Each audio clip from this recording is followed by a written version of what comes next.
Sup, gang? Welcome to the first ever podcast hosted by SubZonic crew. Today we're going to be introducing our first ever podcast, ADHDance, right? I'm currently in the room. My name, by the way, is Affliction. With these individuals, we'll start with this person right here. We'll go around and you guys can introduce yourselves. I'm Ayano Ayumu. My name is Sayuna. What's good? I'm Protrax. Hey guys, I'm Surichan. Hi guys, my name is Classwork. All right. So that's everybody that's going to be joining us in the podcast today. Currently, the topic of tonight, right? Or at least let's just talk about the podcast in general so we can get you guys introduced. So the whole point of these podcasts, because this is the first one, right? We're gonna do multiple more. We're gonna have tons of different conversation points, and it's all again going to be dance related. We're going to talk about lots of different topics, like things like how to get into your local scene, what makes a style, lots of interesting, cool.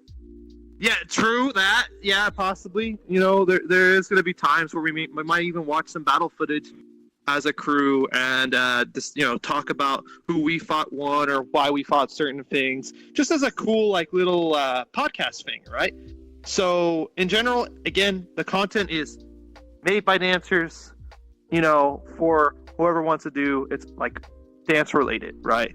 And again, it has some of the stuff we might end up talking in the future might even be the struggles that some dancers might even have to experience and our experiences with those.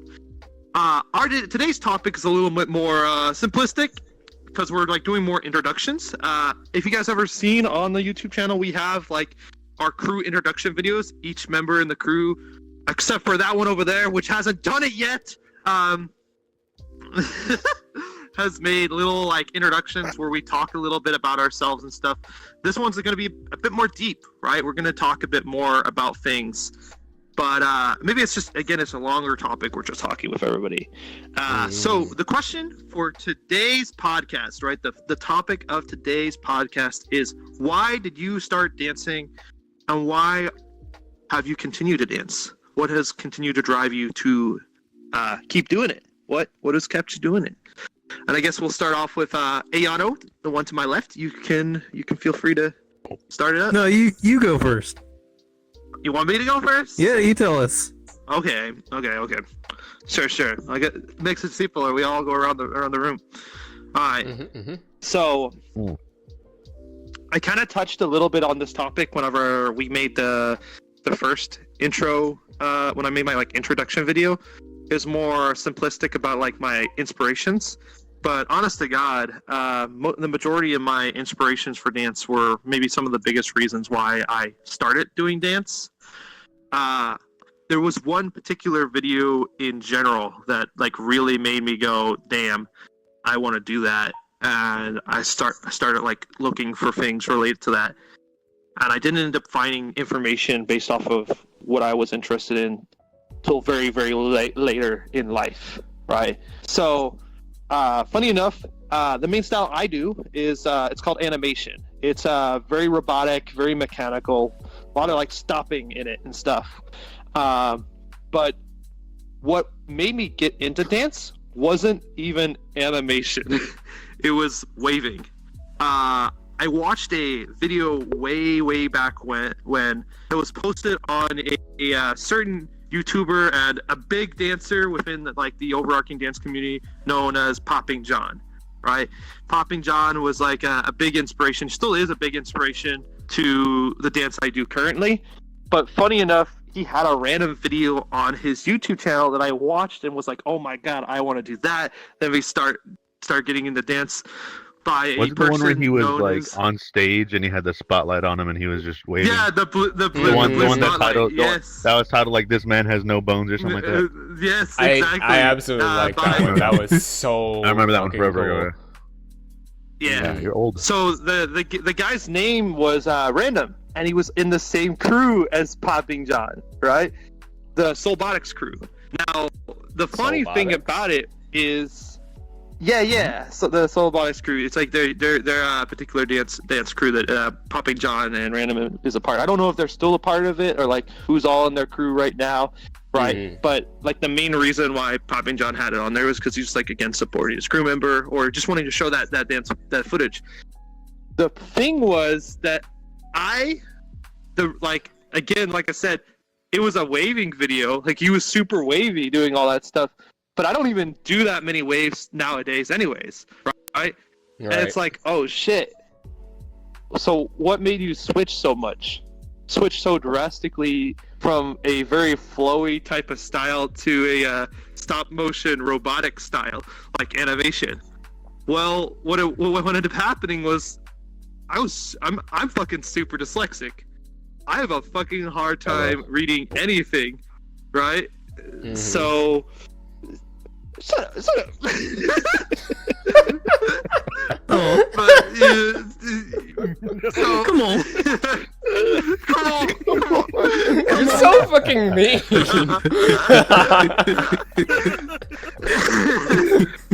But that's why we love you, Prochex. That's why we love you. Yeah. My crew member. Woo! It's tough love. Yeah, it's so funny, bro. But continue, continue. So like I seen that video on Poppy John's channel, and I thought that Random was Poppy John. Again, I was really young at the time. This was like cool. Oh no, I can't remember. It was 2012 or like even earlier than that. I can't remember when the video was actually posted, but it was a really long time ago, and I was still in like I believe like high school at the time. So I mean, I had a huge hard time struggling with reading, and I mean, with the stage being so bright, like dark and brightly lit, I couldn't tell it was him.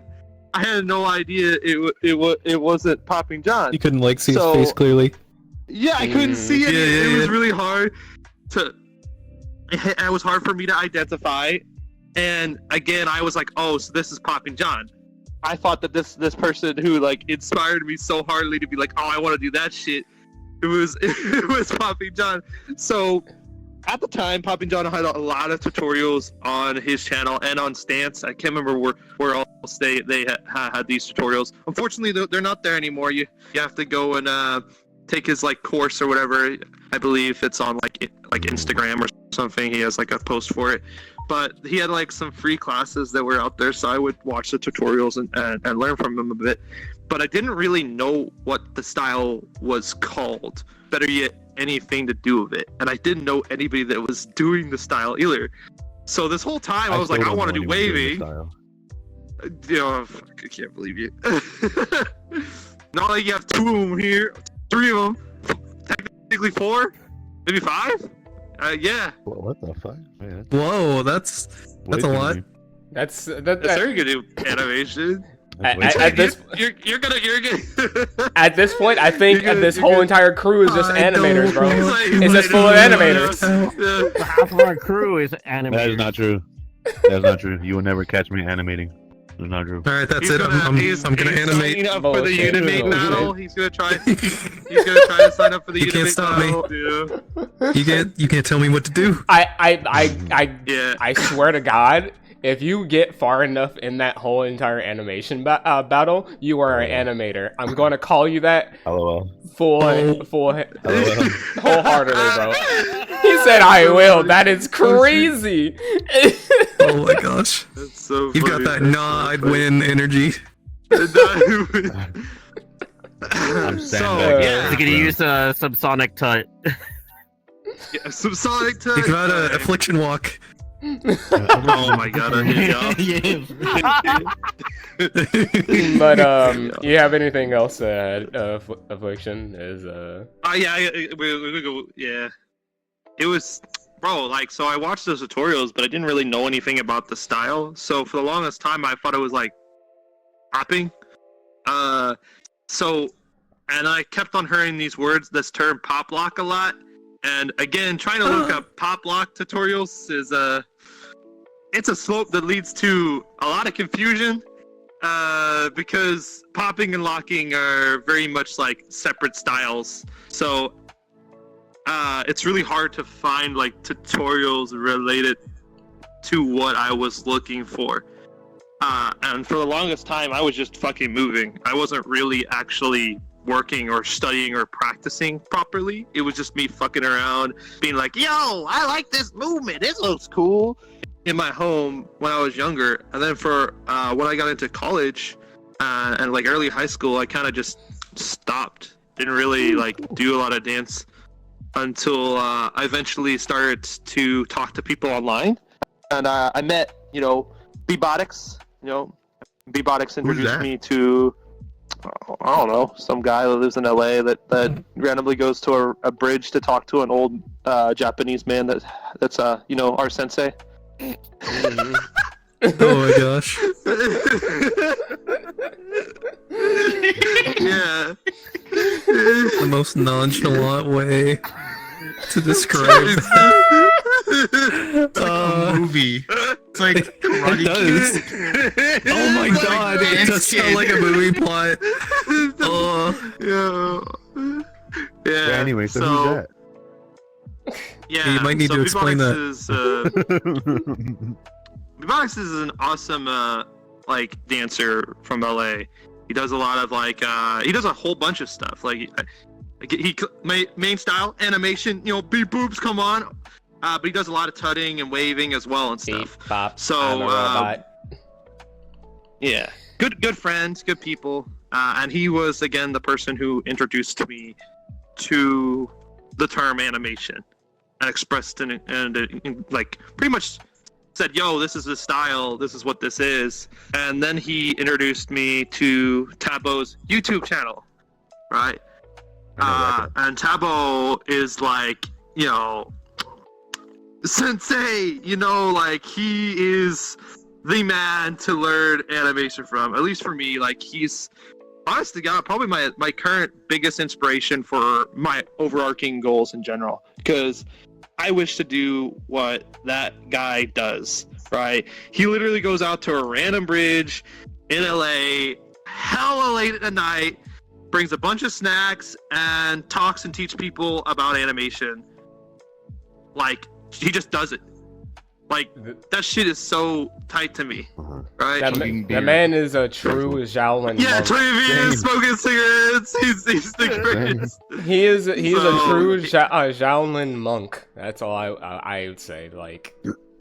He just teaches for free. So watched a lot of those tutorials and just sat there and practiced, and of course was on call from time to time with B-Botics, and he would show me proper things and explain certain things during the time, right?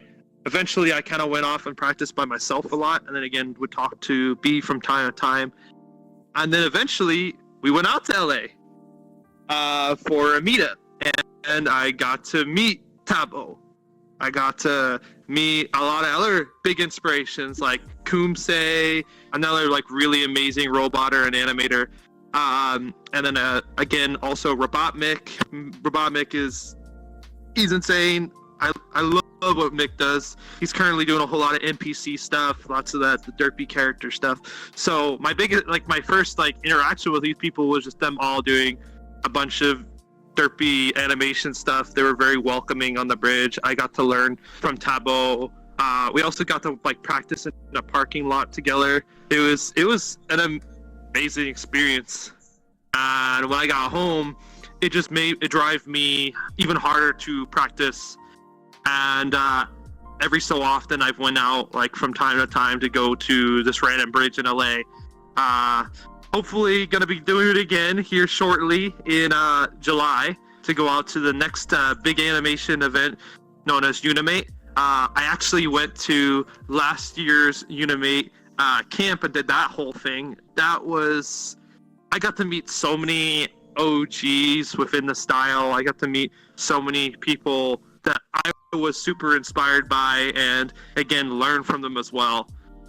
So I'm now pretty much with this whole goal of pretty much wanting to do what Tabo does, spreading the knowledge of the style and teaching random people about animation. I've kind of wanted to do the same. So once I got home from Unimate, last year's Unimate, I've been just looking for as many like events, going to sessions here in Texas. You know, big Texas. Just saying. You know, we got a lot of Texans in the room. You know. Oh, So, wait, I don't know why I'm. I don't know why I'm rooting for Texas. I live in. I'm in Memphis, bro. Yeah, we'll Come to the dark side. Yeah, we have Longhorns and lots of barbecue. I'm in the we dead. got barbecue, bro. The only West Coast barbecue. in I here, want y'all barbecue. And the best Mexican.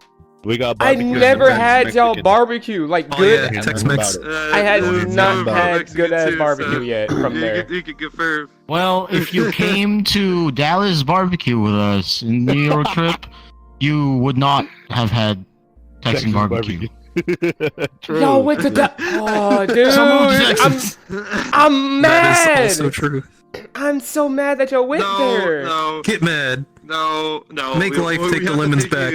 We have to take you to an actual barbecue place when you come out, bro. I'm telling you, we have so many different barbecue places here, in where we live. You know, the DFW area. I'll I'm just barbecue saying. for y'all.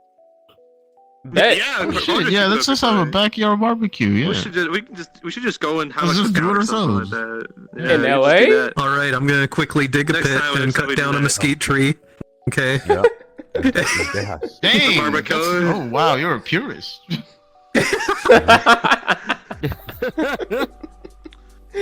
Okay. So yeah, I mean, the whole aspect of that's what got me started, right? What's continued me to do it is again wanting to spread the style of animation and wanting to help other people grow, and also to just in general spread the love of dance, because dance has done a lot for me, right? We've all experienced really negative times in life and stuff like that. I've also went through a lot of negative stuff. I don't think that today's that type of talking point, but I will say that dance again has been one of those things that has definitely like impacted me positively and like kept me emotionally stable, right? And again, so many people within the dance community as a whole has been there for me whenever I was going through rough times as well, right? So trying to give back to the community, trying to give back to the people around me the same way that they've given to me is my overarching goal in general. And that's kind of mainly why I like teaching. I really, really enjoy teaching. And of course, I've really enjoyed battling too. Unfortunately, I became a battlehead. There's individuals in here that's kind of corrupted me in that sense. But yeah, SubZonic is a battle crew. Prove me wrong. It was Bimo. A battle crew. Bimo, look, can you see Bimo? Can you get Bimo on camera? For that. I know you That have was the Bimo. move that you have the move. I do. Project It's yeah. You're blocking it a little. Yeah, it's like little like right So- there, and then Oh. right there. Yeah, there he is. There's Bimo. Yeah. Yeah, Bimo's so- kind of a battlehead.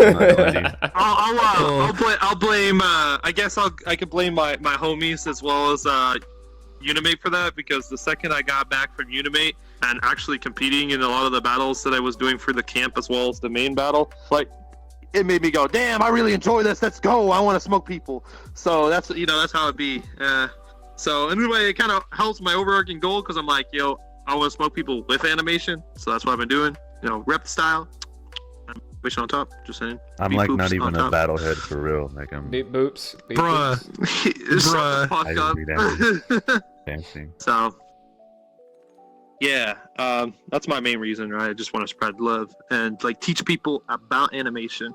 I'm hoping to eventually like host even like sessions in my local scene and stuff, and like maybe eventually battles. That'd be fucking amazing. So, again, goals, right? So that's probably my biggest reasons for why I've probably kept doing dance.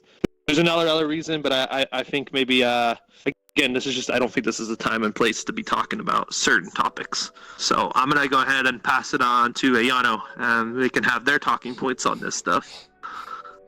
So. All right. Yay, Yano, yay. All right. I don't know if I'm going to have nearly as much to say. My story's a little bit shorter. So, I started... Huh? Uh-oh. What's happening? I started to learn locking about a little more than a year ago. It was in the months leading up to our wedding, because as everything was getting planned and we were trying to get everybody together, Suri over here, who will introduce himself later or talk about his story later, was like, "Hey, Ayano, you should learn locking and go and surprise her with dance at the wedding." Oh, that's so cool. That's What? so And- sweet. Wait, what? Oh, wait, That's so Um, sweet. Now, yeah, unfortunately, I didn't really learn it fast enough. That's my Oh, fault. come on. We did it. We had fun. It was a really good time. Yeah, it was Nice. still a good time. I was over here doing a couple of wrist rolls and points and stuff, but not like not a lot.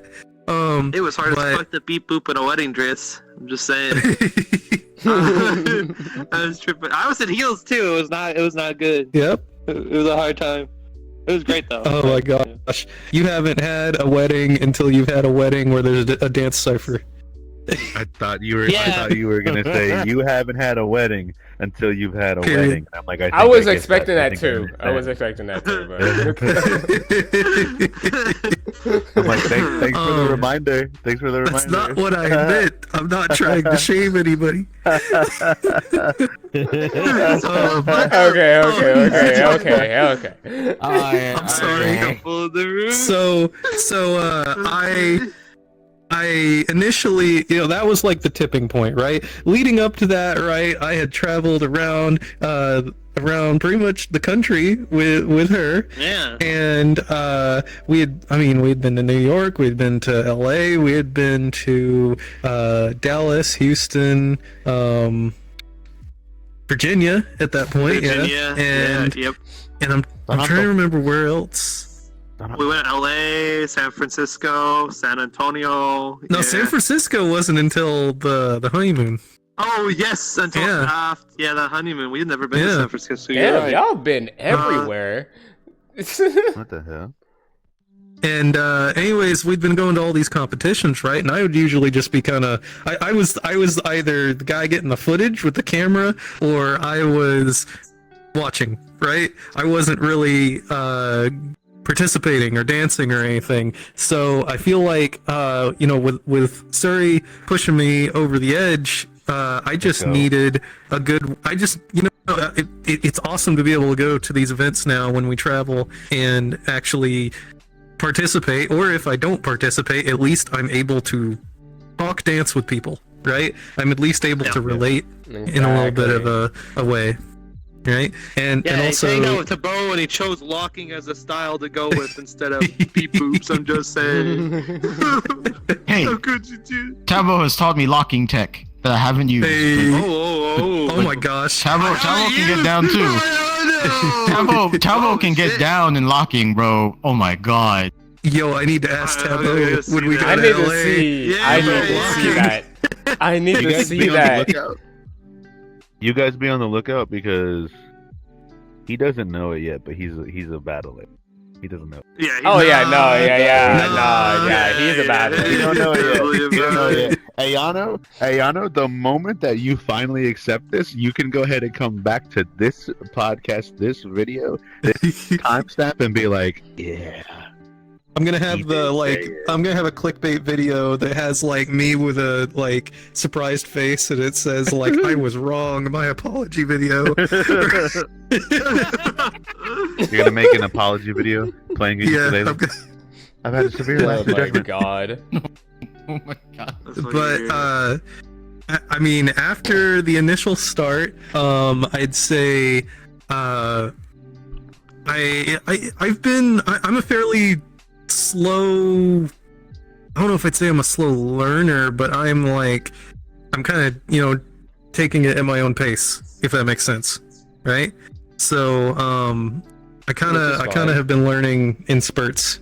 Yeah. So I'll go for a little while, kind of until I'm comfortable with something, until I go and try to incorporate something new or try to improve what I'm doing, which sometimes that's good, sometimes that's bad. There's certainly the school of thought of the continuous improvement and everything, but it's kind of it's an ongoing sort of process.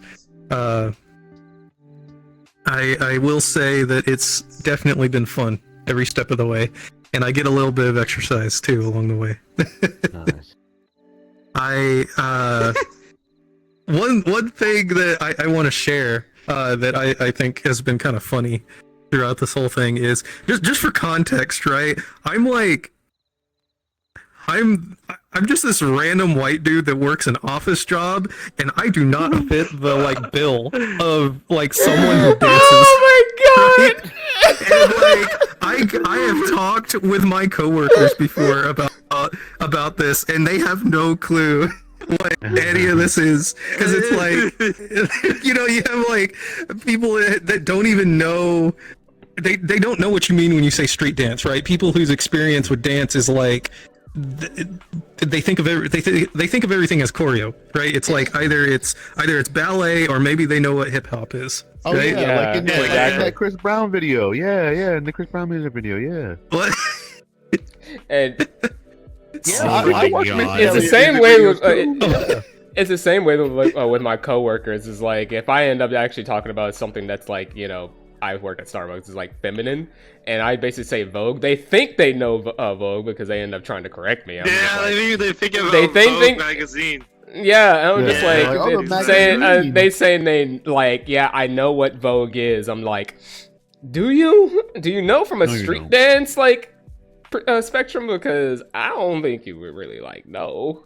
You're like, why don't you just go back to reading Time magazine or some shit?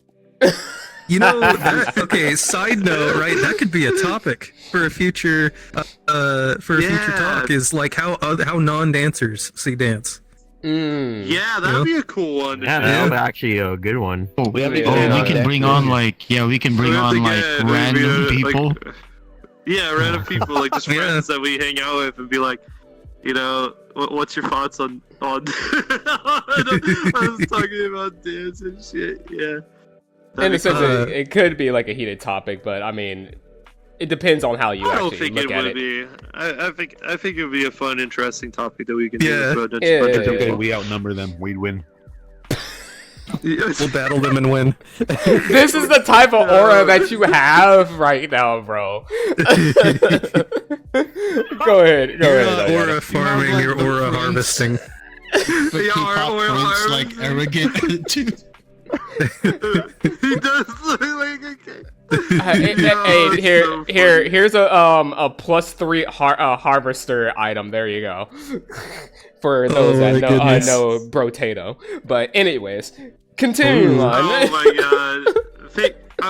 Side note, I guess, just for a sec. We're not always gonna do podcasts on this platform either, right? This is just we thought it would add a little more character to the podcast of us being on a game or something like that and just talking in a chat room, right? Mm-hmm. So maybe in the future we'll have like Discord calls or in-person podcasts as well. This is just again the first, add some characteristic to it.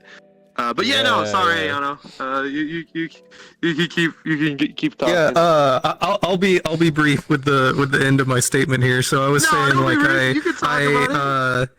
I don't fit the bill for someone who normally would dance, right? My experience with dance started with you getting into it, and then me finally taking the plunge and learning locking, right? So like my history is very like this is all still fairly new to me. It's all in the grand scheme of thing, that's like less than a 30th of my life. Did I just dox myself? Yeah. I think I just doxed myself. It's okay. It's okay. I don't know exactly.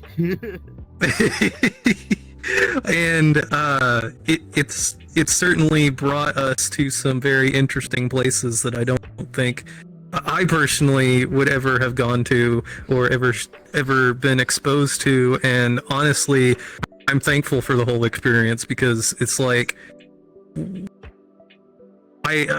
it's a side of the world that I've never seen before, right? That I never would have had the opportunity to see.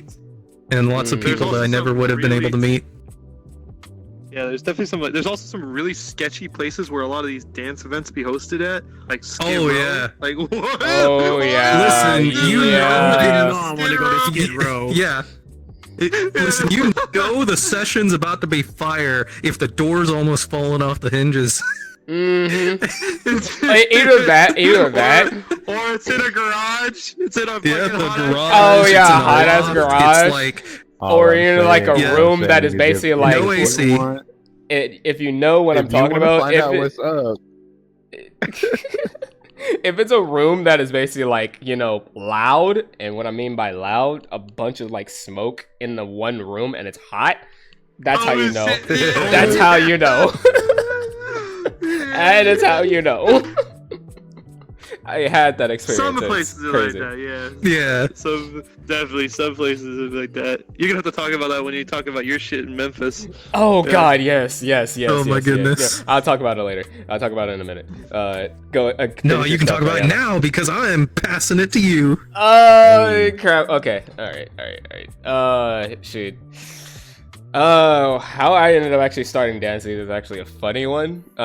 Because really, I didn't really actually thought I would end up starting to dance ever since I was little, because my brother ended up actually starting to dance when he was like, you know, way before I was like born, when he was like around like 7. But when I was actually just like, you know, his age at that time, which is like 7 years old, he was like watching Michael Jackson, and I'm seeing him dance, and I was just like so jealous of him all this time. And I thought I couldn't actually do anything. But fast forward a few years now to like last year or 2 years ago, I started having like, you know, a feeling where it's like, all right, I had envy of another person. I won't name names, but I had envy of another person that I started to actually just like wanted to I wanted to start dancing just to basically like, you know, think that I was better than, you know, like, yeah, I'm better than them in a sense. But after a while, I actually like learning how to dance from, you know, affliction, because I was actually started getting led from another friend named Air. Bless Air, I love her. And I started getting taught by affliction. But after a year, I just never actually came by for a long time. But I started loving dance after like months and months, just basically just like keep on dancing every single day. But I never had proper teaching until last year. I started actually going back to affliction, and then that's when my love for dance started growing even more. And it wasn't even about basically like an envy for anyone. It was basically just like about just learning how to dance, you know, for just to improve my own self. And like my main like style is animation, and I love it so much because it's like you can be a botter, or you can be be free with the dime stops that is actually incorporated with the main style itself. And I love that. It's like it adds like complexity, but also like, you know, added flavor that you can add it to it, and I love that.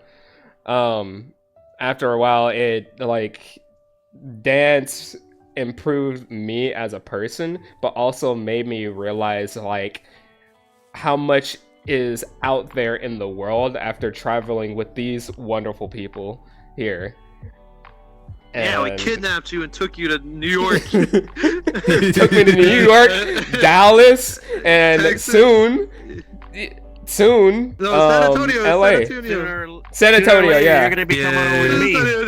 Yeah, Yeah. San Antonio. And that's right, and I'm gonna end up seeing my fucking duo partner, Classwork. See, all Bless I'm his saying heart. is that everybody keeps forgetting about San Anto, even though that's where y'all picked up y'all's most important. Yeah, members. you're right. Yeah, and we met Protrax. I'm just saying. Um, I'm just saying. But yeah, Imagine. I had a love for dance just from just traveling with these like wonderful people and showing me like my potential as a person and also as a dancer itself. And getting to know like a little bit of like my scene, which is like Memphis, and Memphis only has like juking here, and it's kind of crazy, but after seeing it up close, because I went to another event, like one event called Jukin Wars, and it was like gents versus like ladies versus gents, and it was just basically like male versus female, and it was just like, you know, I think it was what did you call them, like wild cards, was it, or what? Battle cards. Battle cards, yeah. It was just like battle cards where it's like they basically pick certain people that they want to go up against, and I saw like people like shoot, I forgot his name, like Sipway there. I saw like I saw Dream there. I saw G Nerd.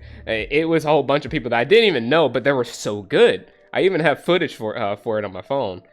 But the environment there, when I say that, you know that it's Memphis when one, I'm not sure if this is actually allowed on YouTube, but it's okay.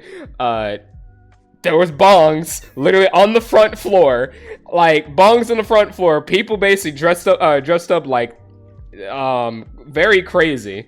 There was like one guy that was actually dressed in like he had no shirt on, had a jacket, nothing, like fully clothed, but he had like nothing but like teddy bear house shoes on, and he was juking it. I'm just like, how? Slippers. In slippers, bro. Footwork and slippers. Any kind of footwork and slippers is wild. That's a choice. And it was wild. And like after that, I wanted to go to another one, but evidently I don't think I'll be able to because I have to work on the day. It's like April 18th. There's another Jukin Wars, which I'll be going to with my homie T. Nice. That crew member. Crew member. Yeah, SubZonic represent. Love you, T. And like, I want to basically have something else in Memphis one day. Hopefully, I can actually like, you know, grow the scene to be much more than that, because I know there's basically people here that does other styles. I believe there is, but if I end up actually just like, you know, doing it myself and growing the scene here, which is what anyone's goal in any type of like, you know, state that you're in, country, whatever, that you think you don't have a scene, you could at least like try, which I want to plan to actually do, especially with like on my other Memphis homies. Yeah, we got other friends that live there too, so it's like you just gotta get them together. But yeah, like dance is a wonderful thing. I'm just say that, and I wouldn't be the person what I like I am today without dance for 2 years now. But yeah, let's go. That's a lot in 2 years story. though. I'm just saying, a lot of shit. Oh yeah, for sure. But yeah, we can move it on to Protrax here. Hi, my name is Surichan. I'm a locker. What? Oh yeah, prove it. Lock right now. Oh no, dog. Oh, must be true. Just kidding. My name is, credentials verified. Right there. Yep. Yeah, bonafide. my name is Protrax. When did I start dancing? I started dancing probably near the beginning of time, whenever I was born as an angular deity. And you see, it was a little bit later after I created the concept of rhythm and music, that I started. Never mind. Never mind. It's Now okay, I sir. I had to step out for a minute. Never mind. Now I am Surichan. He'll be back. He'll be back. No, but seriously, my name is Protrax. I started dancing, probably Oh, do you think Series Power would have? I've always had an Like interest. He's gone. Bro. He's gone. Oh no. Hopefully not. It's okay. I hope not. I'll take 1,000 years to explain my story, so we'll be. That's good. Tell us about Oh my when you were in God. amateur Technical tracks, difficulties. and then you Whenever I was graduated in to a pro amateur tracks. tracks. I like that. I like that. That's like Pokemon evolution rules, you know. So when are you gonna become Master Tracks? Master tracks. I already am. When he beats Tabo. Oh, Ooh. Oh Ooh, no. I don't know about What am I that. battling Tabo for? What? I'm gonna be honest. I'm gonna be honest. Tabo is basically way above like the Elite Four, even the champion at this point. Honestly. Tabo is Master Shifu. He's a legend. Tabo is like when you play the Gen 2 games and fight like Red at the end after you've like Yes, done yes, he's everything, and literally then- red. me battling Tabo is like saying like again sticking with the Pokemon theme, except you're like talking about a Monster Hunter fight now. Like for some reason, like Oh my God. Yeah. Oh. completely separate games. I don't animate, so you know. He's yeah. basically Fatalis. He's basically Fatalis. He's literally Fatalis. But Sorry, crawling back into the so crawling back into frame. Hold on, wait. Wrong chair. It's okay. It's like it never happened. It's Everything's okay, bro. I fine. was covering for you, bro. I was covering for you. Oh my god. Oh yeah. So I initially started dancing. Was my mama, she raised me on like the 60s, 70s, and so Mama didn't raise no quitter. Exactly, and then my elder like sister and my elder siblings, me being the youngest of 6, which I'm separated from me being the youngest to the second youngest being my brother. We are still separated by a full 10 years, right? So Damn. everybody so I was a very late baby. Everybody in my family had already been, much older than I. So even though I was born super late 90s, I still got like the flavor of the 80s, the 70s, and the 60s from my parents and my siblings. So that being said, I had always been a really big fan of Michael Jackson. I had very limited internet access back in the day. Too poor, internet wasn't really a thing. So it was whenever he sadly passed away in 2009, that whenever they were airing all of the like Michael Jackson videos on TV, like it was crazy. Like if you weren't there, by the way, because I know we got some youngins that are watching this. Right. So if you weren't there, like it was every episode. We're old as fuck. It was Oh my God, there are people that might not remember that. Yes, that Yeah, were not around. right. Michael Jackson Whoa. died. Yeah. I remember that. I remember that whole entire fucking. All of us are really old. That's crazy. Oh, excuse me while I go get my walker. Like, jeez. I know. I used to You didn't have to hit me like that. I used to work in childcare, and I was like, I was talking about like, oh yeah, whenever Michael Jackson died, and they were like, oh my gosh, I was born the year after, and I was like,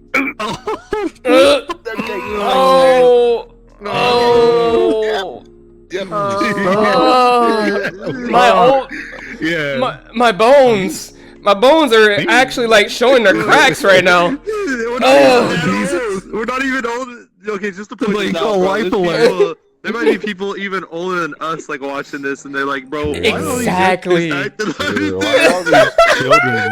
Like, what are all these children talking about? Anyway, We're fucking anyway, like, I'm point 28 is, look, now. all I'm gonna say is that Foster's Home for Imaginary Friends came out 20 years ago. Oh! Okay. Oh! Why did you have to do us like that? Why did you have to do Don't that to us? remind me! Okay. Don't remind me, bro! Star Wars Episode 3: Revenge of the Sith. Don't Also you dare. 20 years ago. Don't do it. Also 20 fucking years ago. Stop! Bro, when did no. When did Clone Wars release? When did Clone Wars release, Bro, Clone Wars? You Attack of the Clone or Clone Wars? The animated series. The animated series. the animated series. Mm. The first one, the one that was animated and like directed by the same creator as Samurai Jack, that came out in 2003.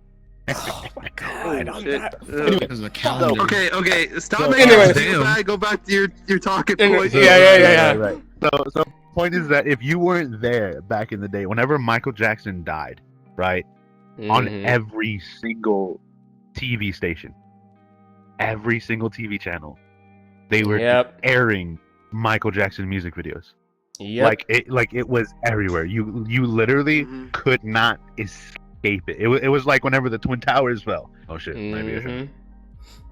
But anyway, like it was everywhere, and so that gave me the chance to like watch a lot of the music videos that I hadn't seen yet. And just it there being in front of my face, like I just like it reinvigorated that love for like Michael Jackson, and watching him dance in these music videos. Bro. Obviously was like, oh my god, so I started doing like Michael Jackson like impersonation stuff, like I used to do Michael choreography and stuff like that, from the music videos and from the concerts and performances, and I was like, memory of mine, actually. dude, You don't like the somebody, core right? memory of Yeah. mine. People forget this. It was. I was like, damn. I was like Fuck. 11, maybe, right? I don't know. I'm not gonna do math right now. You know. But yeah. So I was really young. And I was doing that for a while, for a solid few years, and then it wasn't until so like people began to know me that I was like the dude that randomly start moonwalking and shit, you know. So people would come up to me and say, "Hey, I had this one friend, and I was in an art class. It was like either middle school or like my freshman year, probably freshman year, where one of my friends came up to me, who was like a grade above me. He came up to me and he said, "Hey, I bet you can't dance like this." And then he showed me a video of Nonstop Marquis Scott, Pumped Up Kicks, right? Ooh, And yes. initially I was like, man, I could do that. Because I'm like, yeah, like you don't even know. I'm like, I had seen Michael Jackson doing the robot before, right? You know, he learned from Pop and Taco, right? So I also saw him doing cobras and waves and stuff like that. So I was like, yeah, I could do that. Yeah, R.I.P. Pop and Taco, R.I.P. Mike Jack. But damn, bro. So I was like, man, I can do that. I'm like, what's the name of this video? And he told me, I'm like, all right, got you. You know what I mean? I got you. And so I went home, and for like a whole like, I think we were on some type of break from school, right? So for like 2 weeks straight, I was just watching all these videos. I start watching nonstop, right? And then I start like finding out about Dragon House. I start finding out about Battle Fest and all these other things. And I'm like all of a sudden I'm thrust into this world of dance, right? I found out about Pop and John, and like all of these greats, man. Like just like super like I like whenever I say I was thrust into this world of dance, I mean it. I was poof, like I was in there. Yeah. And no signs of escaping. And so as I began to watch more and more, it was less out of spite, right? Where initially I was like, hey, nah, I could totally do that. Like, that's just easy, bro. Like, Kind of like Sayuna with him wanting to beat somebody else. Yeah. Exactly. So I was like, nah, man, I can do that, right? And then the more I watched, the more I was like, wait, this is actually kind of cool. Yeah. And so so that began my whole dance journey. I stayed just locked up in my room doing this, right? I would either do this in my room or like at like school dances or something like that. So I never really had an outlet for dance, right? I had the passion, I had the like sources, right? Or the sources of inspiration, and I would do it a lot, right? But I never had an outlet other than that. I didn't know that there was a scene in the state that I lived in. Whenever you think of San Antonio, Texas, right? You're not thinking dance. You're thinking, remember the Alamo? Woo! Oh no, I forgot. Shit. That's rule number one. Rule number one. So so what that ended up doing was, another friend of mine that was also relatively into dance. He wasn't like really dancing, but he was super into it, right? I call him like the type of like record keeper, right? Because even though he doesn't dance anymore, like whenever I talk to him, he'll still be like, "Yeah, you remember that battle between so and so and so and so?" And I'm like, "What the fuck are you talking about? No, I don't." Oh my gosh. He's like, yeah, remember in like 2013? And I'm like, no, dog, I don't remember that shit. Like, what are we talking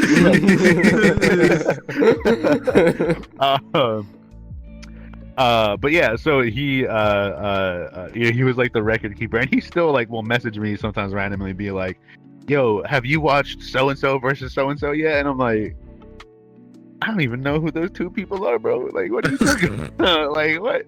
Anyway. So I linked up with him in high school, right? And we would always talk about these dance videos. We would always watch these dance videos, right? Ended up starting a little crew in high school. Oh my god, it was called We Are Noble. And so we performed for like dance rallies and stuff like that. We made choreo and stuff, and oh man, that's crazy. We used to battle each other like in the crew like constantly. Like we we were always like, all right, are we gonna work on the choreography that we need for the rally today, and we're like, let's just run some battle. Let's run some battle. This one's around right now. You versus me. Let's go. Not he's not a battle junkie. I'm not a battlehead. Not too unsimilar from. That's what we're doing now. But anyway, from then, like in my junior year of high school, again thinking that nothing dance related in San Antonio was happening, I remember seeing this Instagram post that Glitch from Dragon House was coming to San Antonio to teach, and this was like 2013, 2014, yeah, like 2014, right? And I was like, yo, no way, I fucking love Glitch. So I like last minute, like day before, like I secured a spot in the class. I showed up, and I remember, right? Like I got to the class kind of late, ADHD high. Hey. Anyway, so how we got to the ADHD class kind of late. So I got to the class pretty late, and he wasn't there yet. So I was expecting, I'm gonna walk into this room and I'm gonna see Glitch and I'm gonna fucking freak out because I'm a fanboy, right? And then so I walk in, I see everyone there, they're just stretching or whatever, for some reason. Why would you stretch for a dance class? I don't know. Anyway, so I walk out and I'm just like targeted, bro. I literally targeted to me. That's me. Yeah. Anyway, so I walked out of the studio room and I was just like, I was trying to calm myself down because I'm like, dude, I'm gonna be so nervous. I'm drinking water. I'm like, okay, and I'm expecting him. I'm expecting that he was like there already. He was just in a separate room or some shit. Nope. Because I'm standing in the front lobby trying to collect myself. Guess who walks in the front door? And I I'm like, oh no. I'm like, wait, oh no. I was supposed to see you in there. I wasn't ready to see you out here. Like, fuck. Oh shit. And he was like super nice. Like I actually stopped him before getting to the class. I'm like, oh wow, you're Glitch. I just want to let you know I'm a huge fan and blah blah blah blah blah, right? And he was like, oh yeah, dude. He's like, that's so good to see you. He's like, you're gonna be in the class today, right? And I was like, yeah, I'll be there. He goes, cool, man. Like, well, let's get going. So like I walked in to the room.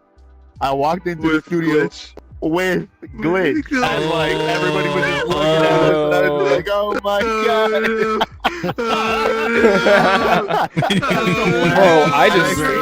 Bro, And I think that was whenever Protrax invented aura farming. But anyway. That's right, you heard it here first. He invented it. This man's been aura farming ever since he came out of the womb, basically. That's true. Oh my god. And That's so funny. so anyway, like attending the class and all that stuff, it was great. It was crazy. I think I found like my love for like competition then though, because like I had already been watching so much of Dragon House, so much of like Glitch, so much of what it is that they do, that I had like, obviously all being self-taught, right? I had already emulated, right, a lot of what was going on there, right? So I'm over there thinking like, oh yeah, I can animate my waves and right? So I'm like, yeah, I got this, bro. I got this. So at the end of the class, he said, I just want y'all to freestyle. He's like, I don't want y'all to look at each other. I just want y'all to freestyle. And I remember, like, he made us turn away from the mirrors. Right? And he was like, I don't want y'all to see. I just want you to like really feel it, really apply what it is that we've gone over today. And I'm like, okay. I got you. And in my head, I'm thinking, now's my time. Because he was going to be walking around. Grading everybody, right? So I was like, now's my time. Oh yeah. So there's some dude next to me that like he was like legitimately like scoffing at other people around him, right? Like he was like, like, and then like while he was dancing or whatever, because he thought he was hot shit, right? He turned to me though, right? He turned to me though. This motherfucker had to start dancing harder. Yup. Yep. I didn't get no scoff. Cause I was going crazy. And I think that was that was the moment. Protrax, at that point, I literally think that was a start of like you basically talking your shit like every single time after that. Yeah. Every single time, like you do now. That one moment right there. That's what happened. So, I think that's the mega evolution. That's whenever I learned like, oh yeah, like I'm really about this eating shit. He about that life. Anyway, right? So after that, there was like, I was like, damn, there's just nothing in San Antonio for dance. So I ended up taking a trip to Houston. For Houston's second ever World of Dance. This was also back in like 2014. Yeah. 2014, 2015. I still have the dog tag that I bought from it. Like back then they were World of Dance wasn't like as big back then. So like some of the merch was like really cheap. Yeah. Whenever they had dog tags, bro. They don't do that anymore, and it makes me so sad. But anyway, so the dog tag that I got from World of Dance Houston, it was like blue. It had like this little rubber thing around it, and like the words were just like printed on it, like they were like labeled. And so all of that came off and stuff like that. Anyway, sorry. After that, thinking, yeah, okay, cool. Well, clearly nothing else is ever gonna happen in Texas. Clearly in Texas we don't ever have battles. Anyway, we have a lot of battles.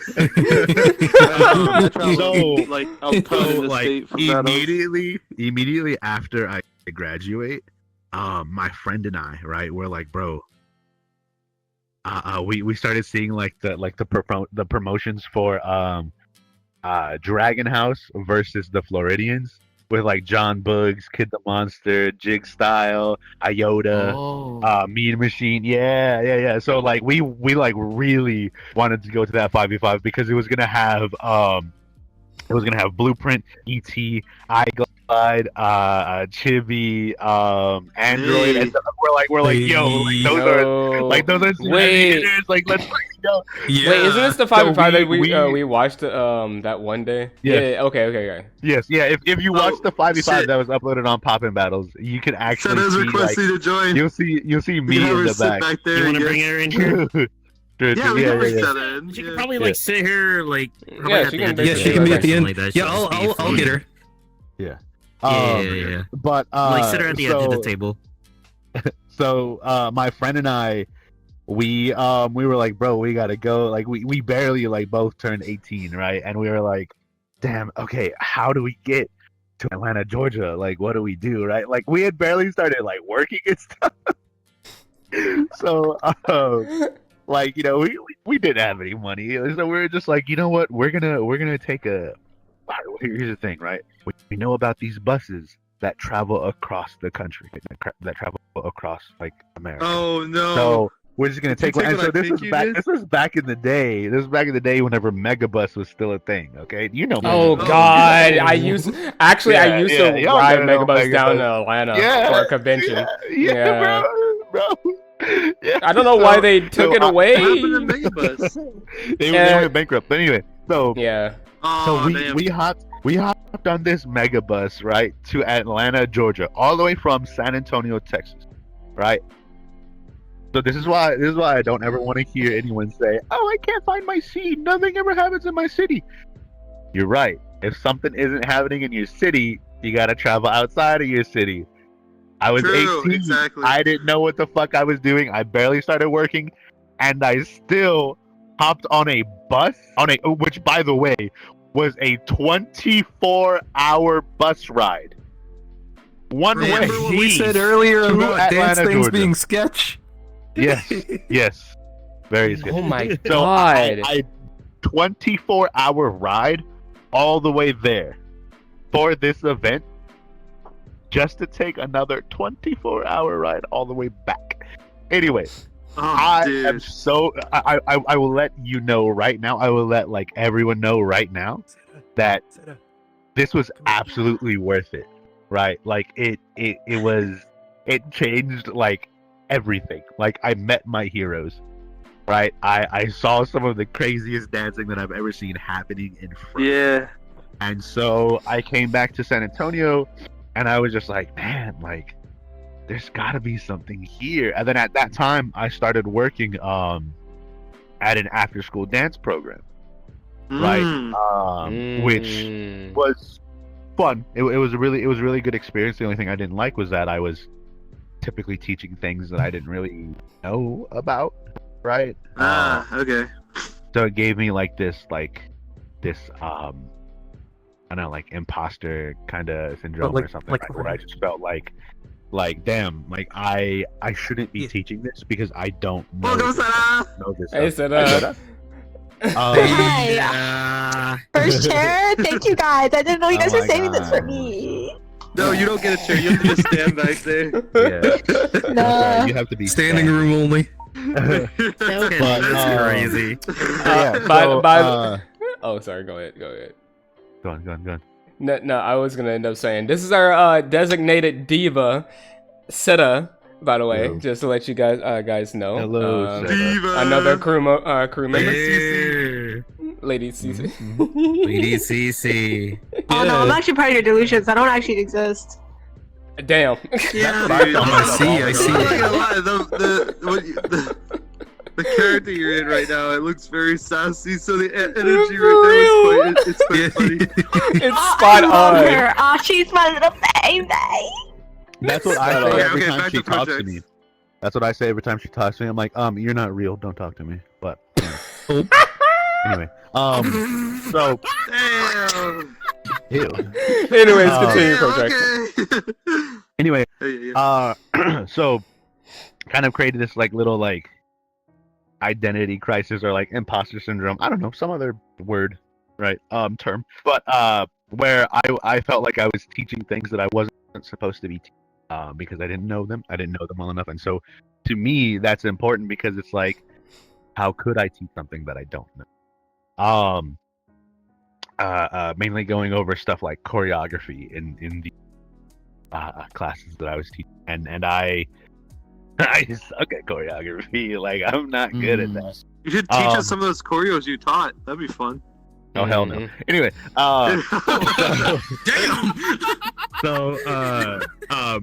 anyway, as I'm there, I start linking up. You bozos. I start linking up with other dancers that were there teaching as well, and I go to like my first in city like local event, and I battled and I competed, and I think I did pretty well. Sid is getting that distracted. The only and so after that, I just started like linking up with more of my scene in San Antonio, and going out more often. I used to go to these Monday, not charity, but they were like this rec center, and we would just go there and I would session and dance, and that's whenever I had like my first ever like tutting battle, where I had to battle against the one person that ended up becoming my like mentor, and the other person being one of my favorite dancers at the time, Hitman, who was located. Yeah, Hitman's really nice. Yeah. So just imagine, right? It's like your first, like one of your first few times going out to the scene, right? You get recognized. Oh, bro, you're dope at tutting. Like, we want you to battle this other tutter here, and I'm like, okay, cool, right? And I show up, and it's like, you know, I knew who I was battling, right? It was that one guy that eventually became like a mentor for me. And then I'm also shout out to Nathan. That's my homie. He's helped mentor me through a lot. But then also in that same room, I see this really tall as fuck white guy in the cypher going crazy, like crazy. And I'm like, oh damn, that looks like Hitman. And then they were like, yeah, it's because it's Hitman, and you're battling him today too. So it's a 3-way battle. And I was like, what? I was like, what? I was like, why would you put me up against someone like that, bro? That's what I said. I was like, this is not part of the deal. I gotta throw something in there. He's really good at battling multiple people. By the way, he's really good at doing that. Yeah. He's super good at covering space, and he fucking yaps his ass off when he's battling people when it gets in your head. He fucking does. Don't listen to his bitch ass. Says the person that basically walks around everywhere talking his shit every time. How many times have we battled, bro? Like, y'all there are was making the me one in sound your so garage. mean, and I'm not even that bad. I'm not even that You bad. are I'm me. like, What the You are me. You are me. No, don't listen to them. You are me. I'm a nice person. You are me. Why are you gaslighting them? Oh my god. We should. Quick, show the clip at the beginning where he says, "We teach you that you or say that you suck and shit." Like, you know. Wait, what? No. That was the first thing we said in the fucking beginning of the podcast. Yeah, roll the clip. Anyway, sorry. Let me finish my too long. My fault. Lots of like interesting, cool. Yeah, true. I'm taking way too long. So shut up. No, keep going. So, you know, I'm there, so I have to battle these two, like, in my eyes, like, amazing dancers, especially Hitman being, like, one of my favorites at the time. And so...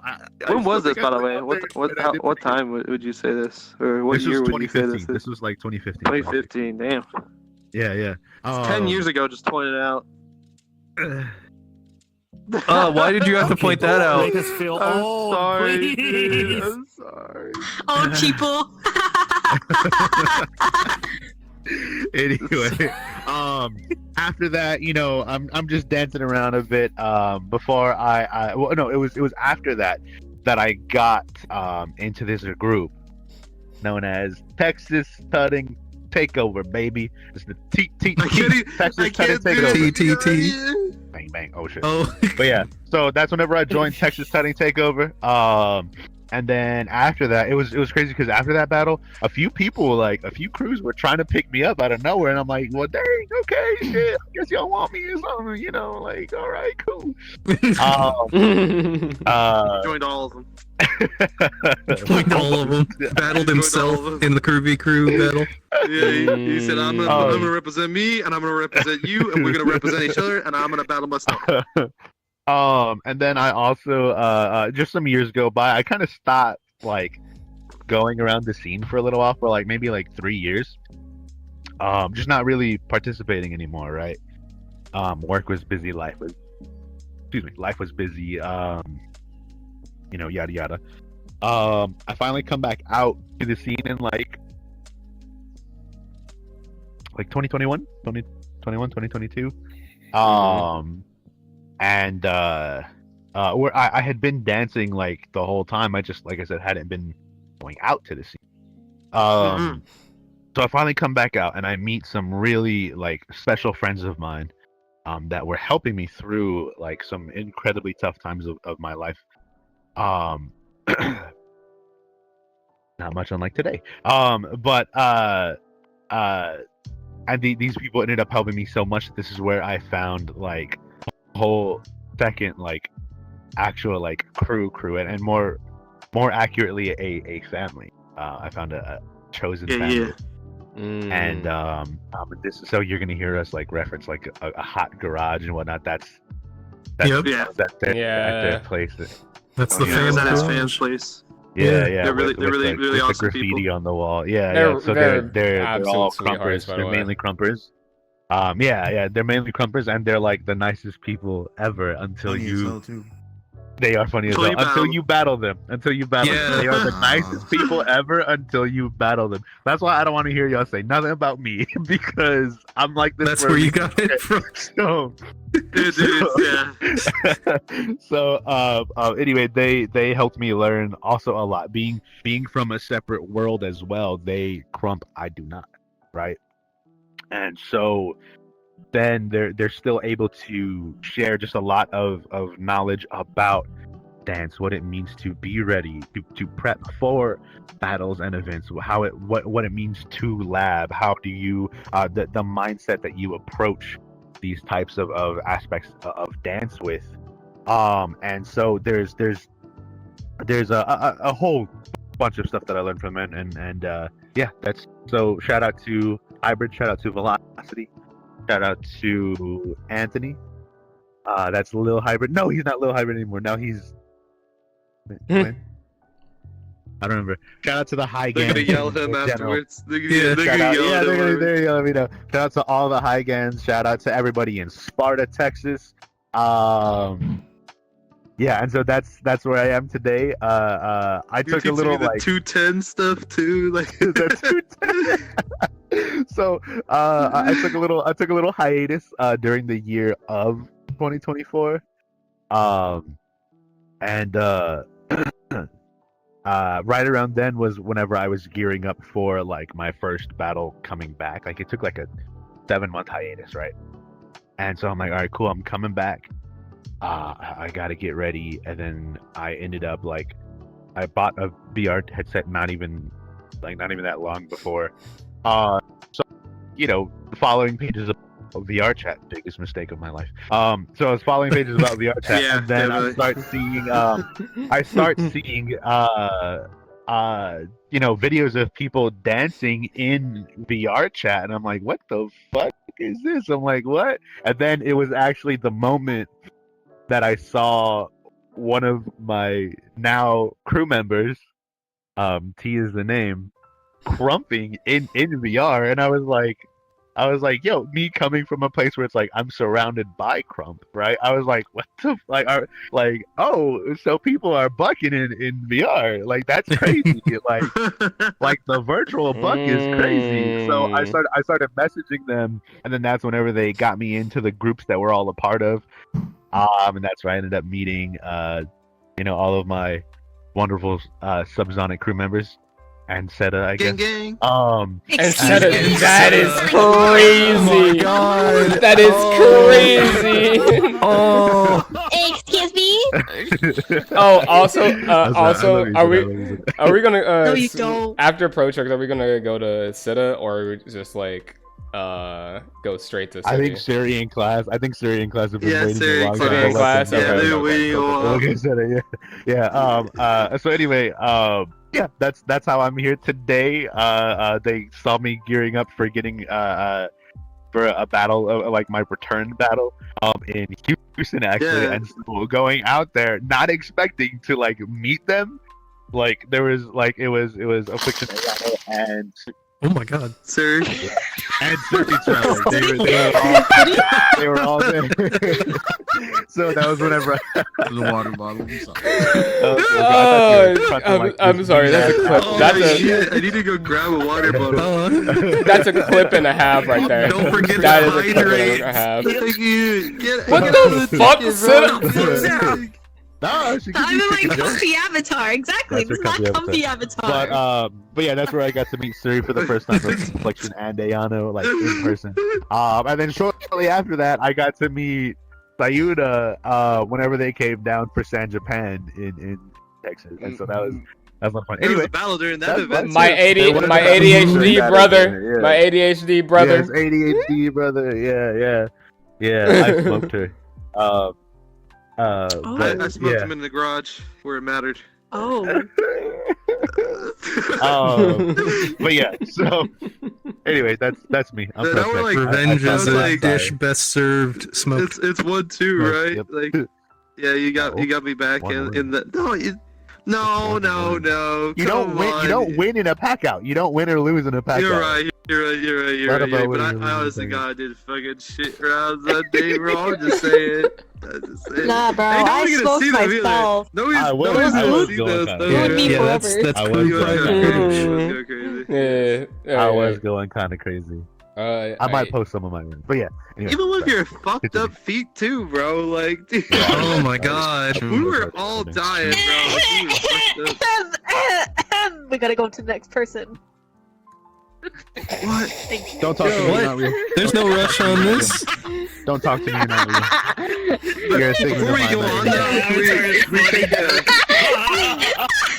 Okay. before we move on to Siri, can we take a No, if I let him yap, bro, we would never stop. No, Yeah. the yapping would never end. We'll I do a can- quick little let's water take a- break. let's- I Yeah, let's can do an press the intermission pause. real quick. Oh, Take quick- a quick little Quick break, intermission. guys. Yeah, Quick need a little ad break. intermission. Yeah. Yeah. We'll return after these messages. Yeah, definitely. Yeah. Shout And- out. yeah, and my what dad's keeps you journey going? is very like strange because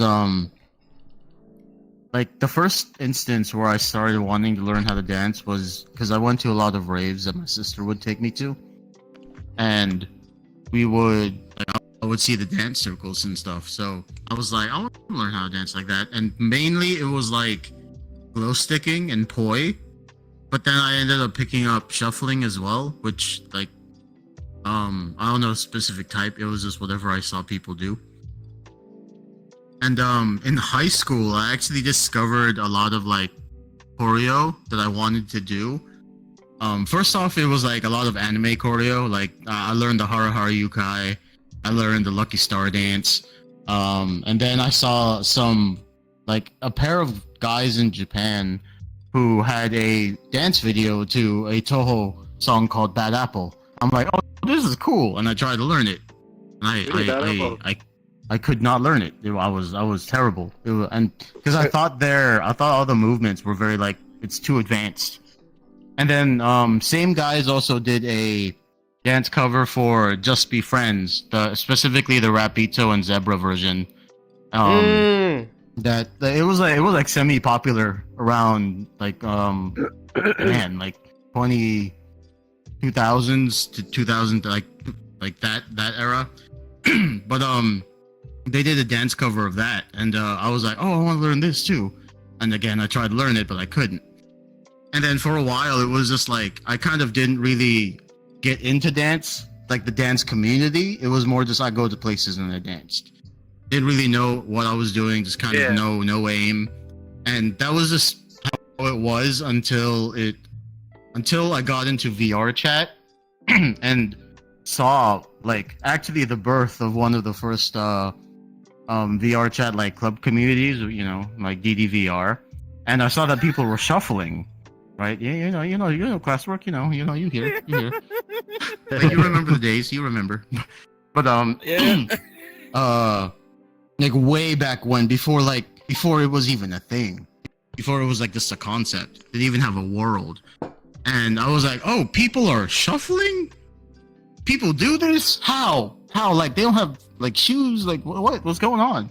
And then I dig some I did some digging, and I found out that I need to get full body trackers, yada yada. So I went and got them, and then I picked shuffling back up, and then it led me to an injury, that kind of like sent me pretty depressed. I was always like, oh man, I can't do anything. Like I can't, and it was during the time of COVID, so I really can't do anything. And then all I had was like the internet and my family, right?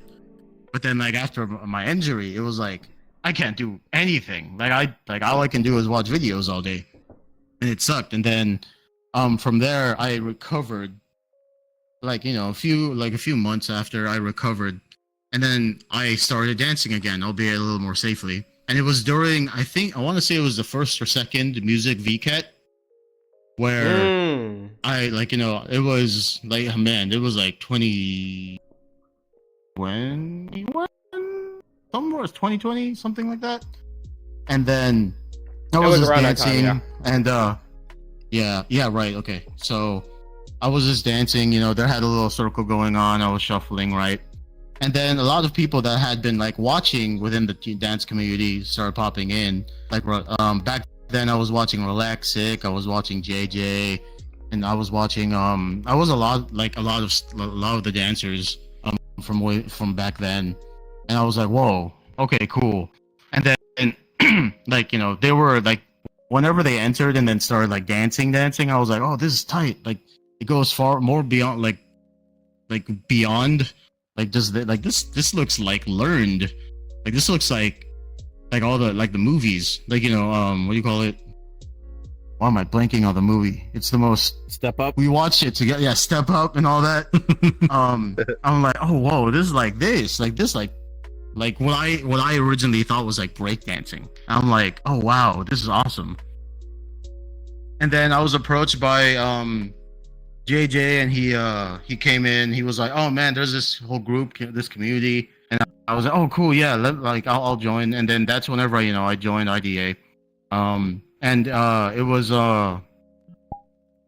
pretty nice that I fell into the community, because I met a lot of people, made a lot of friends that I'm still friends with today, and it was during the time of a lot of really fucked up things were happening in my life, and it got me through. Dance got me through all of it.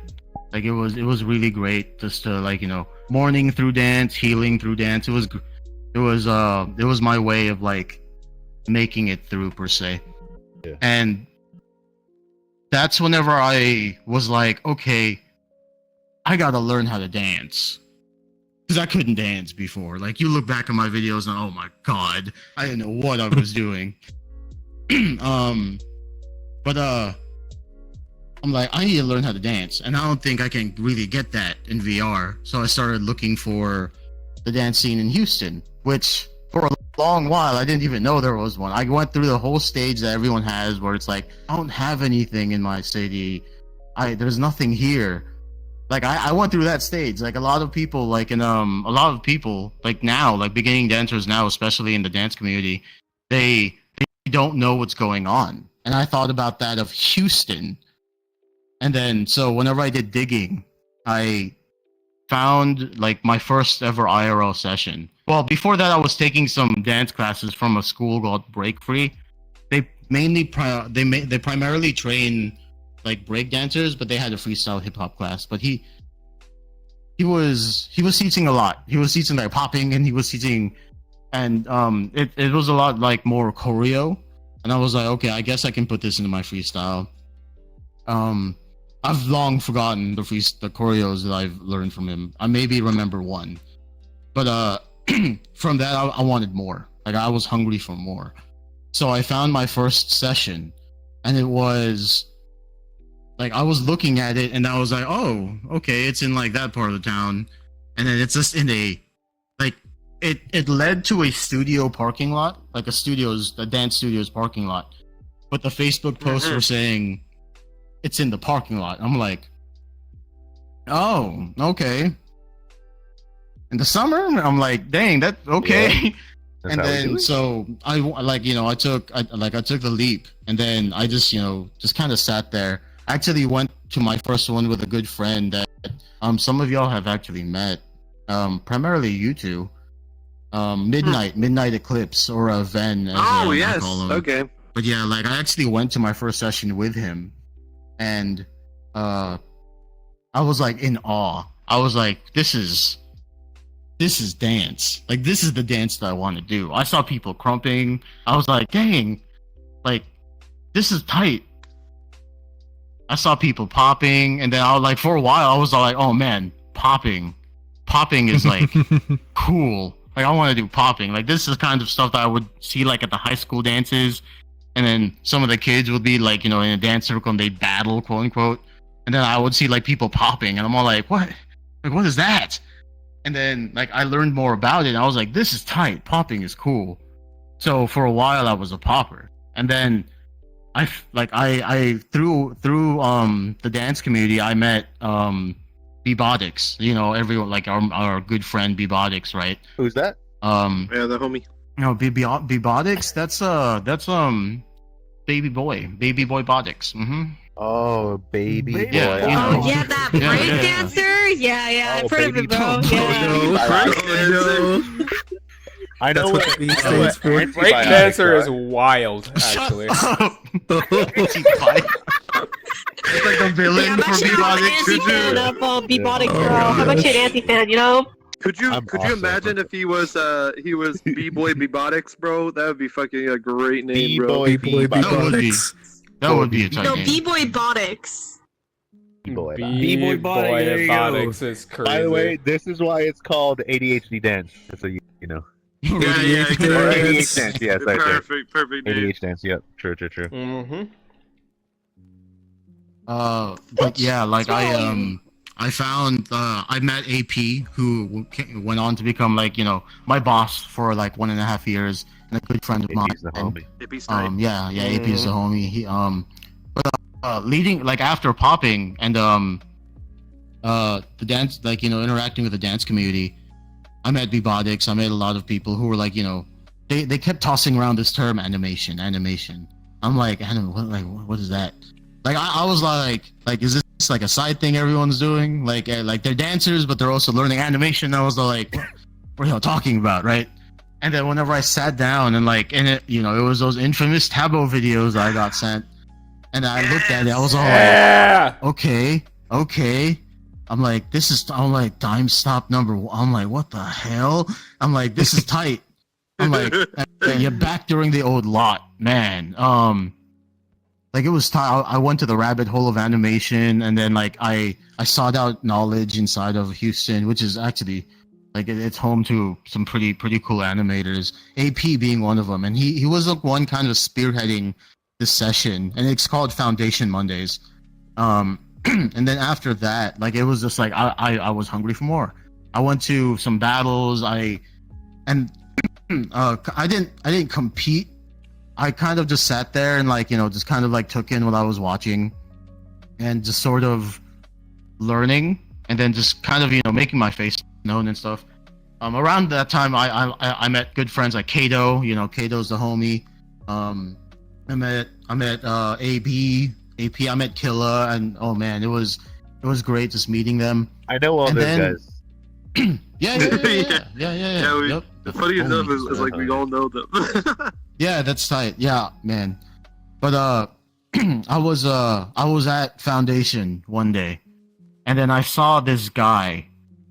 I had seen him before, and he was doing a style. And I was all like, well, okay, all right. I don't understand, but all right, looks like disco to me. And then he was like, all right, I was watching him dance, and he was tight. But I didn't really understand. And after like the session had actually started, before the session actually started, he actually announced that, all right, so I'm gonna actually be teaching a style called locking over on the side, like completely like just. I'm trying to spread locking throughout Houston, throughout Texas, to be honest. And I was all like, all right, cool. I want to understand this. This is tight. So I started learning from him. And this guy, his name was Classic, or EJ. But I was learning from him. He was my teacher, and I fell in love with locking. I was all like, it's goofy. It's like whenever people watch it, whenever I watch it, it was like, man, this just makes me want to like laugh, and it makes me want to dance. and it's very groovy, and I'm like, okay, wow, okay, I completely misunderstood this entire style watching it, and I went full in. I was like, I want to be a locker. And then but for a while I was still kind of like in kind of like the beginning of my dance journey. It took a while for me to like kind of do all this. I think this like year and a half into me dancing now, until I decided that I wanted to lock.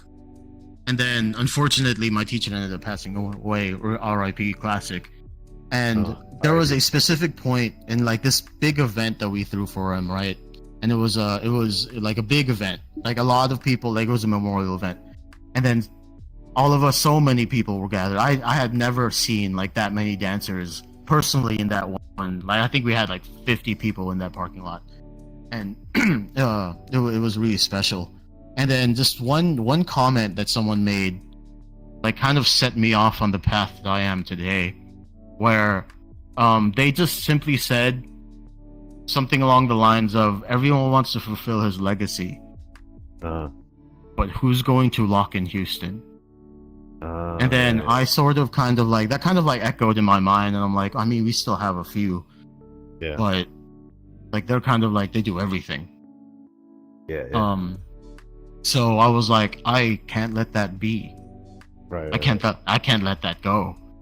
So I decided, whenever I battle, I'm going to lock, however crappy it is. Like, you can go to my first like ever, like you were there, Affliction. Oh my god. So bad. Yeah, it was so bad. We were both there. Yeah. Oh man. Oh my god. Except I was drunk. I was very drunk. I passed out. Yeah. Oh man. But Right. it was at a bar. So we were Yo! like so Drunk Ayano? It was at Battlegrounds. Yeah, but it was about Battlegrounds. Shout out Battlegrounds. Battlegrounds tight. Yeah, but shout out Battlegrounds. So like I just continued locking, and then eventually I had connected with some of the other lockers that are in Texas, specifically Trouble Lock or David Din. He's based in Austin, so if anyone is watching or listening in Austin and want to learn how to lock, go to him. And he, like, you know, he helped me a bit. He helped me a bit with my journey, and just kind of like the discourse between just like other lockers outside of Texas, like my good friend Drifter, some other people. Remember, let's go. And then some of the lockers in VR chat as well, like Mora, Horoq, a lot, like a good amount of just like talking to them, watching videos, and just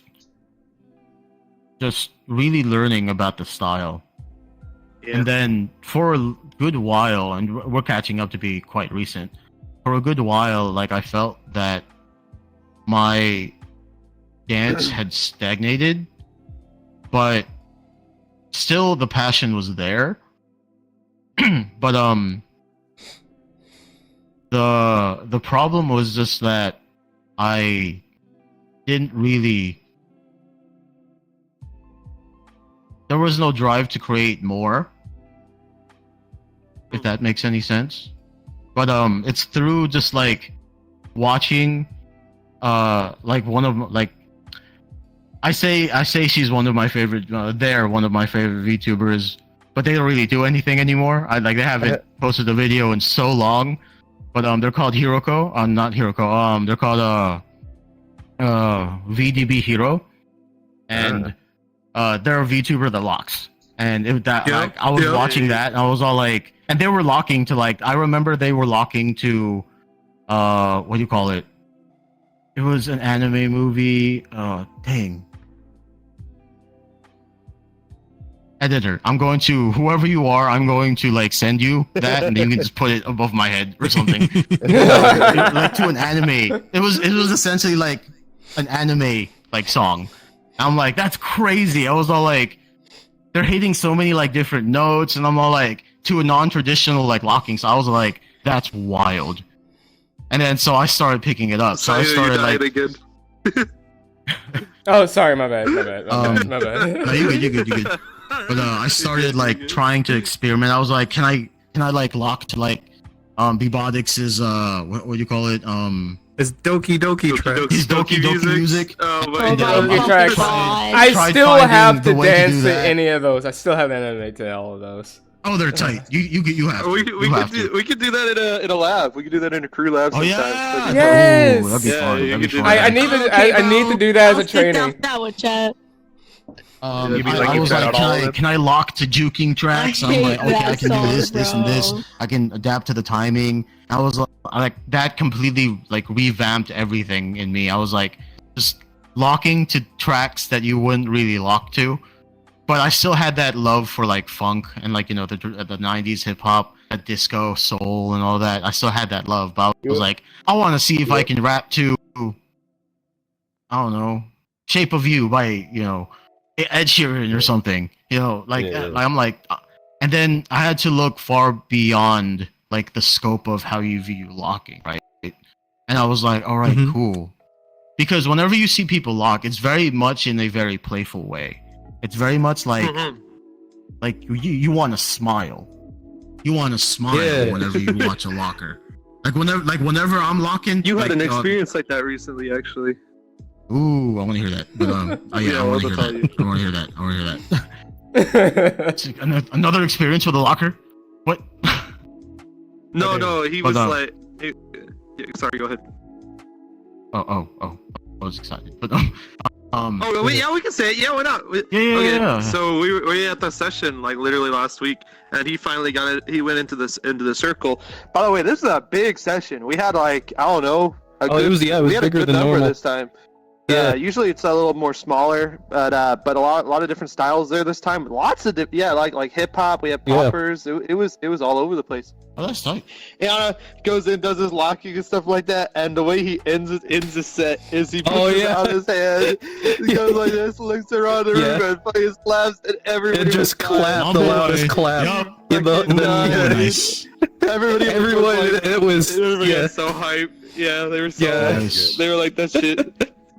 Stuff Yeah, like that's that, good, like that's good. what you're talking about, like exactly. that's exactly what I'm saying. The essence of locking, it makes everybody in the room smile. It's Locking it's is a fun. Yeah, it's like, and it's very interactive too. True. Go ahead, Sayana. Go ahead.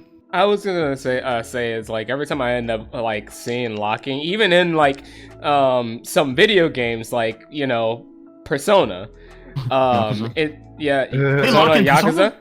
And it's like There's locking in Persona. Oh wait, and on the in the Persona 4 all dancing all night, they do locking. Yes. Yeah, that's true. Yeah, and We're all a bunch every of nerds, time, just so you know, 100%. I don't think they could tell we were doing this in VR chat. Yeah, we're doing this on a game, bro. With a fucking chicken at the head of the table. Chicken, we're serious in right now. Yeah. But Sarah was there and like took over. when I had the camera basically like this, I was like, okay, it's Like, right we got here. literally Bebo And in then the I switched background, just over and I was walking like, around why and do you shit, look bro. like you're beheaded? Oh no. But like every time I see it in any games, any show whatsoever, it looks so fun. It looks like a very like fun style to just basically like do whatever the hell you want, and it just brings a smile on everybody, and I like that, and it does that to me too. It has that effect on people, and that's why I like seeing like you and Yano basically like lock. You guys, yeah, it's super dope. It's just amazing on what that style can do. Two lockers that live in Texas, by the way, representing, just stating. Sorry. There's only one Cutter that lives in Texas. Stop ore farming. Maybe. I can't ignore you. Maybe. I don't know. But yeah, squirt. Yeah, so locking, see, like, even from like, everyone's like experience with locking itself, it's a fun dance. It's fun. It's supposed to elicit joy in people. That's exactly what Don Campbell was wanting from this. But I don't see locking viewed in the other ways.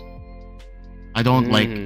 I want to potentially either I achieve this, or Ayano or anyone who I ever teach achieves this, I want to achieve somebody who can lock, and I will cry during like their set. Not out of just all like this is such good locking, like that too, but like this is like it, like I can like they're not just encompassing locking, they're telling like a story with it, and it's like I don't see locking in that context too often, and it like I understand it's because it's the very narrow like scope of its foundation. There's only like 6 foundational moves, maybe wrong, but it's not a lot. I can count them on you can count them on your hands is the thing.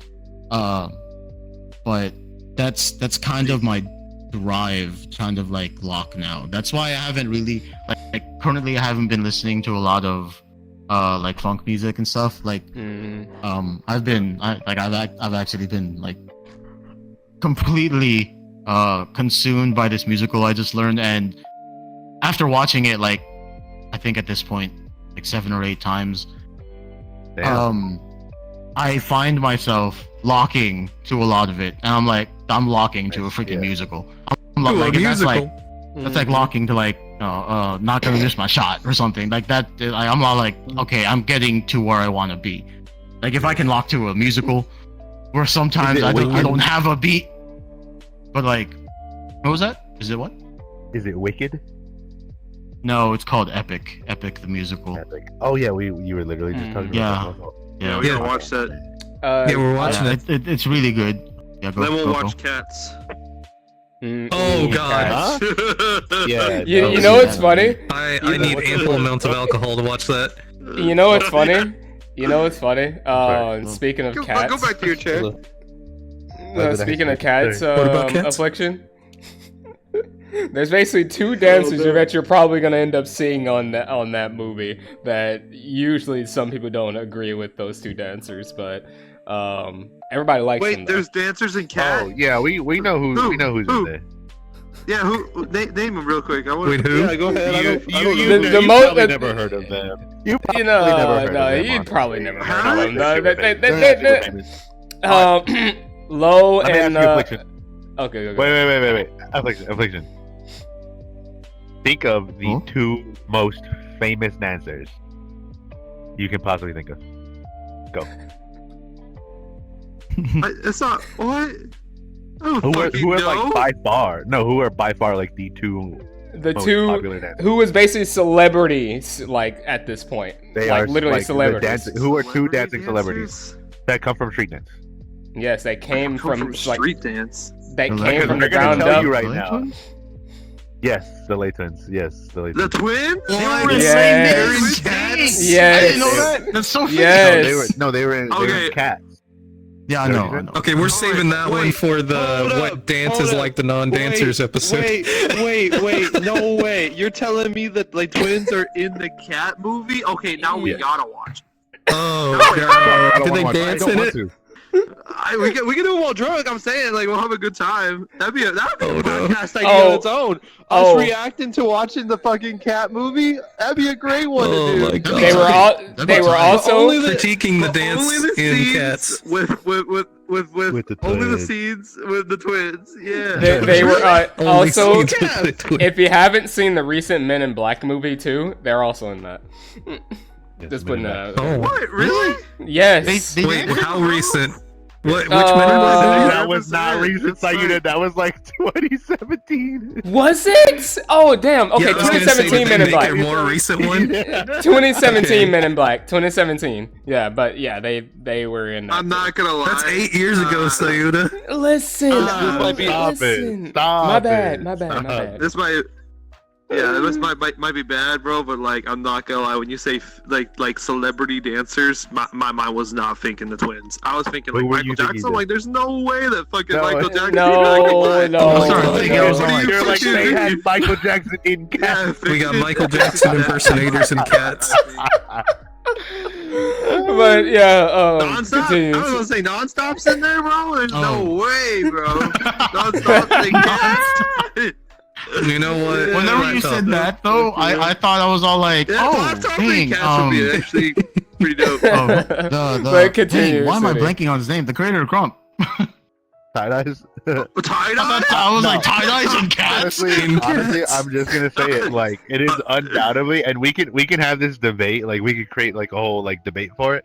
The Lay Twins are undoubtedly, whether you like them or not, whether you think they're good or not, they are undoubtedly the most like popular dancers. And probably one of the most successful dancers. And I don't think it's even close. Yeah, they're definitely the most well-paid dancers. Like, that's for sure. Like 1,000%. Like I mean, yeah. Debating that. But anyway, yes. Continue with your story. Yeah. Keep it. Well, what about Matt Chad? Come on, bro. That guy's so many million. What? No, nowhere near. He's iconic. Okay. You're nowhere right, near as famous as Lay Twins. Damn. That's true. Damn. What? Oh yeah. Sorry, Suri. No, you're talking about stories with locking or whatever. Like, you want to see. Yeah. And being emotional. Just like I want. That's kind of the feeling that I've been going for. But yeah, like just trying to unlock another feeling, locking for myself. Okay. Like seeing like just to wrap up, like those what do you call it? Those videos that I wanted to learn from, like the Bad Apple choreography and the Just Be Friends choreography. After like having gone through them, I realized that the two styles they were doing in those choreo were popping and locking. And then looking at it now, I'm like, oh, this is very doable. This isn't all that too hard. Like, but back then, as a child, it was impossible. I was all like, this is impossible. Yeah. But, yeah. But yeah, and I also like ran into like some dancers that had come to a local anime convention, Anime Matsuri, during its early days, during its good days. Matsuri. Or, like, you know, Hamatsu and Serve, who are very like a big animation / popping crew based in Japan. They had came to that convention, and also Tokyo Machine and Tokyo Machine 2, which are popular animator poppers, and also based in Japan. And I had discovered them like a long time ago. Like, I hadn't really been dancing, right? But I had discovered them, and they looked cool. So I guess that's kind of the reason why like I'm still in dance, because like I'm unlocking like some core memories from like my childhood where like dance had always been there. I just never saw it. So I'm just like, I gotta keep dancing so I can unlock more of these. Like, who knows? Maybe like whenever I was 7, I tried to be a b-boy or something, and that would be a trip. But yeah, it's just it's crazy. All right. Hello, Classwork. Heck Hello, yeah, class. Suri. Hello, Classwork. Hello. All right. I feel like you've been one of the most quiet people in this conversation. Yeah. Maybe Seram or CC should probably go first. She looks tired. You have been waiting. No. I just have ADHD, so I'm.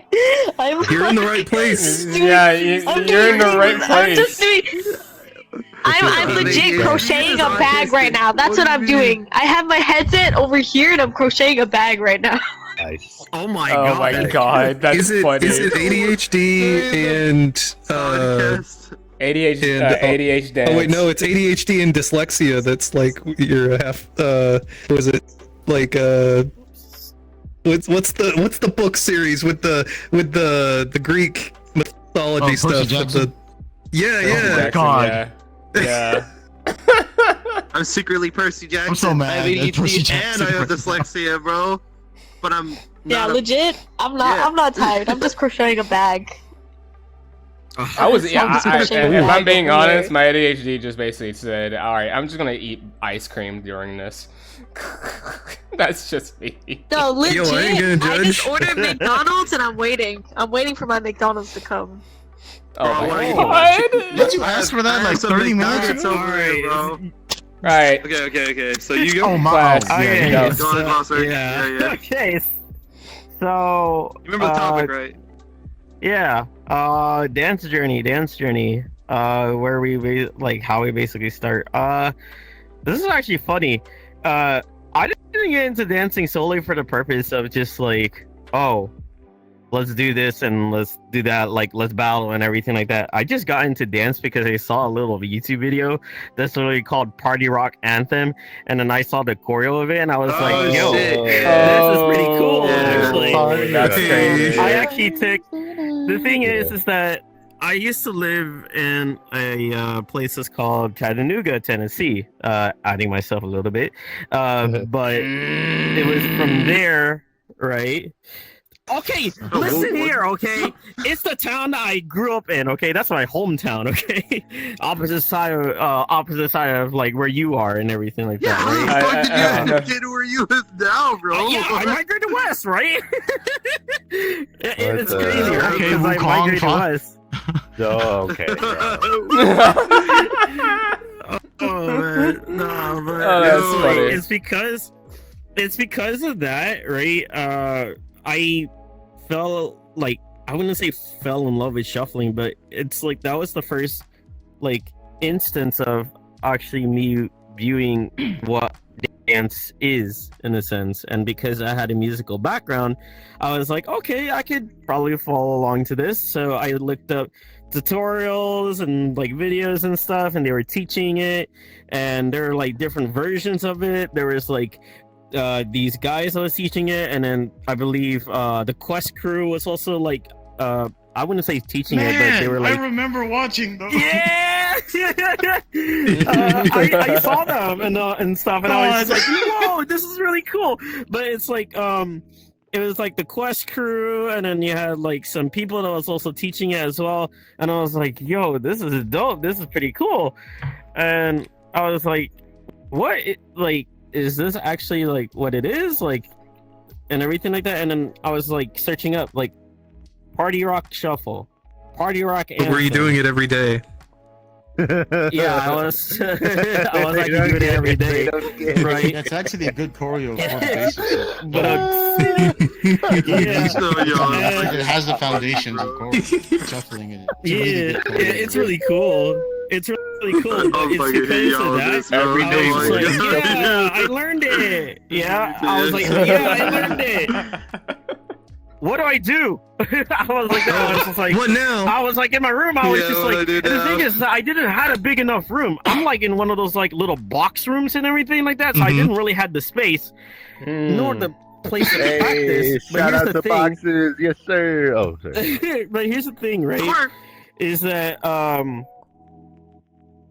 I couldn't really practice in the daytime because, well, I went to school and I did homework. So during nights, where it's like 2 a.m. in the morning on a school night, I'll literally get up and just practice and like do like some shuffle moves. So like I did like the Running Man, the SpongeBob. Oh my god, right? the And, Running like, Man.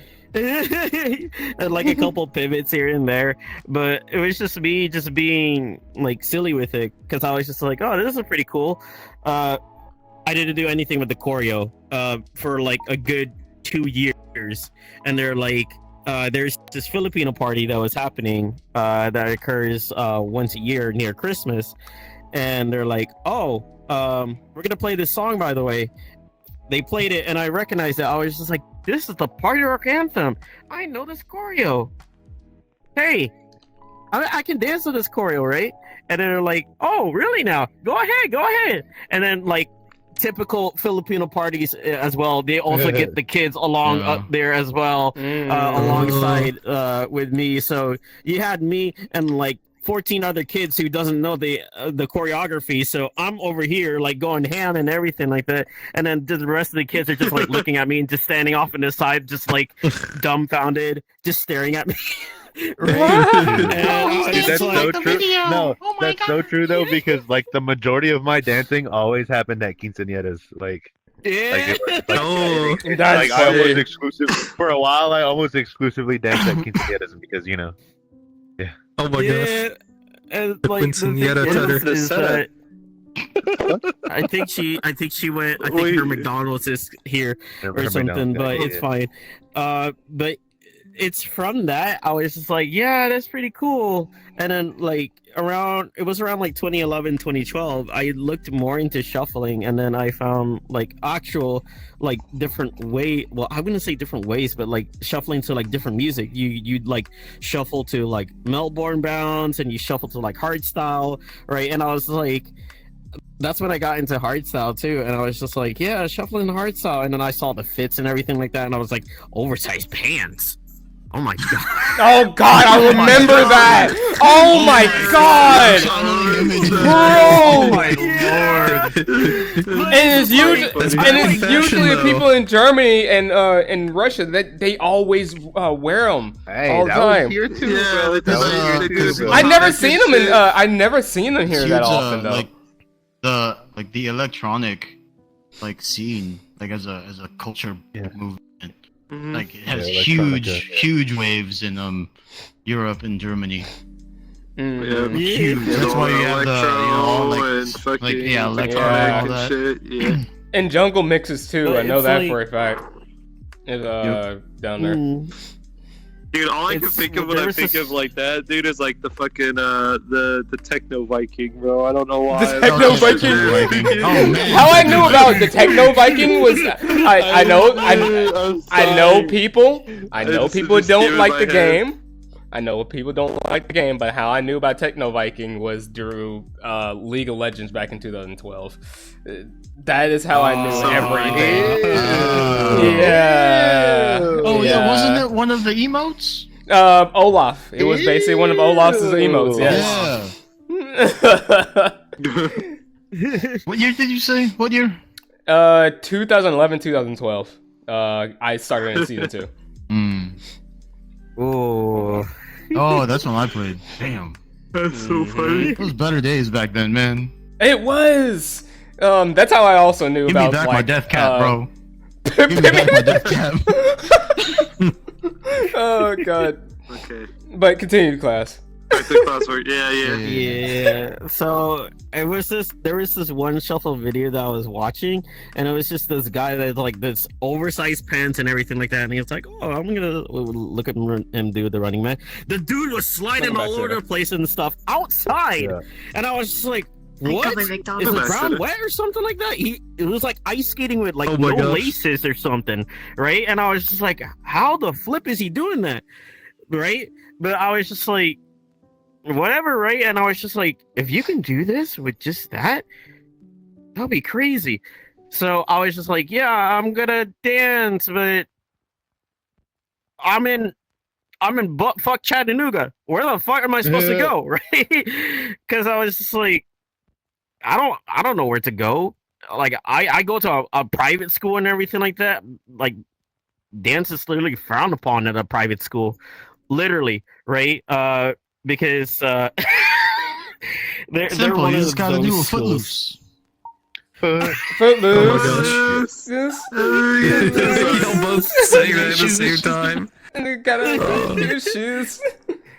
And then it's like as it goes That's by, so funny. I was just like, I kept browsing YouTube and stuff, and also playing a game called RuneScape back in the day. Oh my god! Like, yeah, I love you so much. Anyways, So you like, get out of my screen. What the hell? I knew you was gonna react that way, bro. Fucking nerds, dude. Oh, classic RuneScape. Oh yeah. Where's the We're all nerds fucking here, okay? geeks So and it's nerds, like bro. the camera's over there, but it's like There's one right there. I can move it. I can there move was it this back. though. one- No, it's okay. But we're all fucking nerds here. But basically, what happened is that as I was searching at like dance videos and stuff, because I was into dance videos and stuff, just mainly watching it just for fun.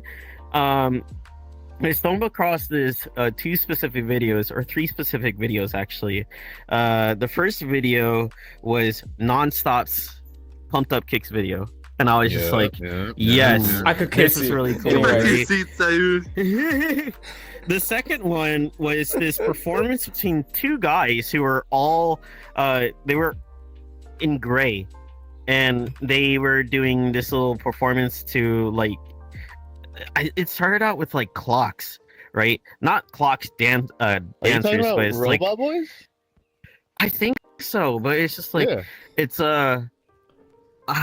Man, I have to find the video and like send it to you guys of what I mean. Editor, we'll put the video up. Video up. Thanks. Yeah, you can throw it in the inspirational. Yeah, in the server. Yeah, I'll throw it up. And then the third video that I saw way back in the day was Marvel's Judge Showcase. The title of the video is literally called Unreal Animation Dance. And I was like, I know what you're talking about. I clicked on it and I was just like, oh my god. I was like, you can do that? You can dance like that? And I was just like, I want to do that. That shit is unreal. Yeah, it was like, that's unreal. I guess you can say it was a little uncanny. Nope, that's not what I was going to say at all. Oh my god, I wish. But it's like, it's because of that. Right, it's because of that. It reminded me so much of what are the back in when I went to New York in 2007. It reminded me of the statues that those people put in those like statues and everything that, and they like dress up and then they're like, and then you throw money at them and they're right. And I was just like, oh, this is pretty cool. But it was just more of a performance type of thing. And I was just like, oh, this is pretty cool. Not knowing the style. So the main video I kept coming back to was Nonstop's video and stuff. And I was just like, okay, they're dancing to a specific music. And because I was a music head at the time, I contacted one of my good friends who I'm still best friends to this very day. Shout out to Ghost. Basically, him and I we had conversation about it. Not that Ghost, right? His name I don't want to say his actual real life name. No, but it's like I don't want to say his IRL name and stuff, but he knows who I'm actually referring to. We talked about dubstep because that's what the music was based off of. So you were a dubstep dancer? Okay, but come on. We're about to have a fist fight. Wait, Bro. I have to hit you with one of these two. That's what Affliction does. But it's just like God, I didn't know back in the day, right? I didn't know back in the day. I ain't gonna knock you. No one Everybody did. was doing it. Everybody No did one it. did. Yeah. Everybody did it, bro. I want to dance like no one really man. knew. No one really knew that it was called animation because me being me, a dumb little Asian in buttfuck Chattanooga, like I said, is literally saying dubstep dance tutorial. And then the first video that pops up is popping tutorial. And then the music is literally the music. And I was just like, oh god. I was like, oh, this is pretty cool. Tries doing the exact same thing, and I was just like, my god. And I was just like, I watched it, I tried doing it, and then I was just like, oh, this is pretty cool. I don't fucking know what's going on here, but this is pretty cool, I guess. And then, like everyone else, well, not really like everyone else, I stopped, right? Because, well, I needed to finish up school, and guess what? I moved from Chattanooga all the way out to LA now. So yippee, right? You know, it's, I couldn't really. It's good for you though. It's good for you now though. Come on. Yeah. But so jealous of you. I The didn't mecca really. of animation. Oh shush. We all know. So it's like it's because of that. I was just like, yeah, this is pretty cool. So it's just like, I wouldn't say I had everything at my fingertips, but it's just more isn't I never really touched dance for a really long period of time because I was just so having a lot of fun with just making music because that's what was pretty good and gave me a lot of like, I wouldn't say like fun, but it's just like something to kill with time other than gaming, right? And because of the friend group that I had previously, we were a bunch of like, some of us were a bunch of beat makers and stuff. So with that in mind, right, come time of 2018 is when I got introduced to this wonderful platform that we're all in right now. What? What? What? No, this is no. I'm kidding. But it's like This is real life. Oh This my is just fantasy. yeah, this is Ready. Oh my God. This is Ready Player One This type is of just a bullshit. Nah, but it's like, I got introduced to this game because one of my friends literally just messaged me. It's like, hey, you want to go clubbing on this game? Because I saw you play this game beforehand. I was just like, clubbing on this, bro? That's the most stupidest thing ever. No, ask me next time. And then he asked me and then he asked me the following day. He asked me the following day, and I was like, fuck it, sure. So here I am in desktop, just walking into a club. He's in his little VR headset on with his half body hands and the headset on, and I was like, oh, this is pretty cool. And then I hear the music, and it's like, oh, this is the music that I enjoy. Okay, look, back in the day, that was the norm. Back in the day, that was the norm. But basically, you had like a bunch of us that was just being a bunch of goofballs and just enjoying ourselves and stuff. So I picked up a VR headset and a pair of controllers, and I just basically just jammed out in my room, right? Nice. For like a period of time, which Suri made a mention that is what came to be of DDVR. I founded that back in 2018 because it was just a group of our friends that wanted to party every weekend, and it turned into a community thing, and now it's this huge thing that I don't run anymore. I gave the keys to someone else, and the crown is stuck on someone else's head right now. But it's from 2020 until around 2024 on where I wanted to do dance, but wanted to take it seriously, right? So I looked up a couple of dance videos about like just tutorials, right, of like different ones, and I came across this dancer from NYC that is named Lord Heck, and I watched a ton of his tutorials way back in the day, especially during COVID, and it was the way for me to basically get fit for what I was doing way back in the day between 2020 to 2024, and I was like, yeah, this is pretty cool. I met someone during that time that's named Seabass.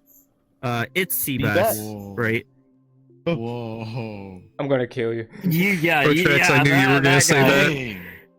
Yeah, he was the one that I saw. We did like stuff that's like slightly similar, and he's like, yeah, let's go ahead and record. And I was just like, yeah, pretty cool.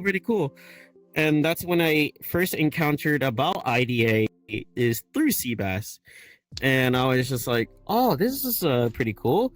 So I joined the server way back then, and I wanted to do the stuff in IDA, but then I was just like, I'm shy, so I faded back. And then I got purged. And then I came back. You got purged. I forgot about the purge. Oh no. Yeah, I got purged too. But I was just like, Dear God. And then I got purged. That's but basically,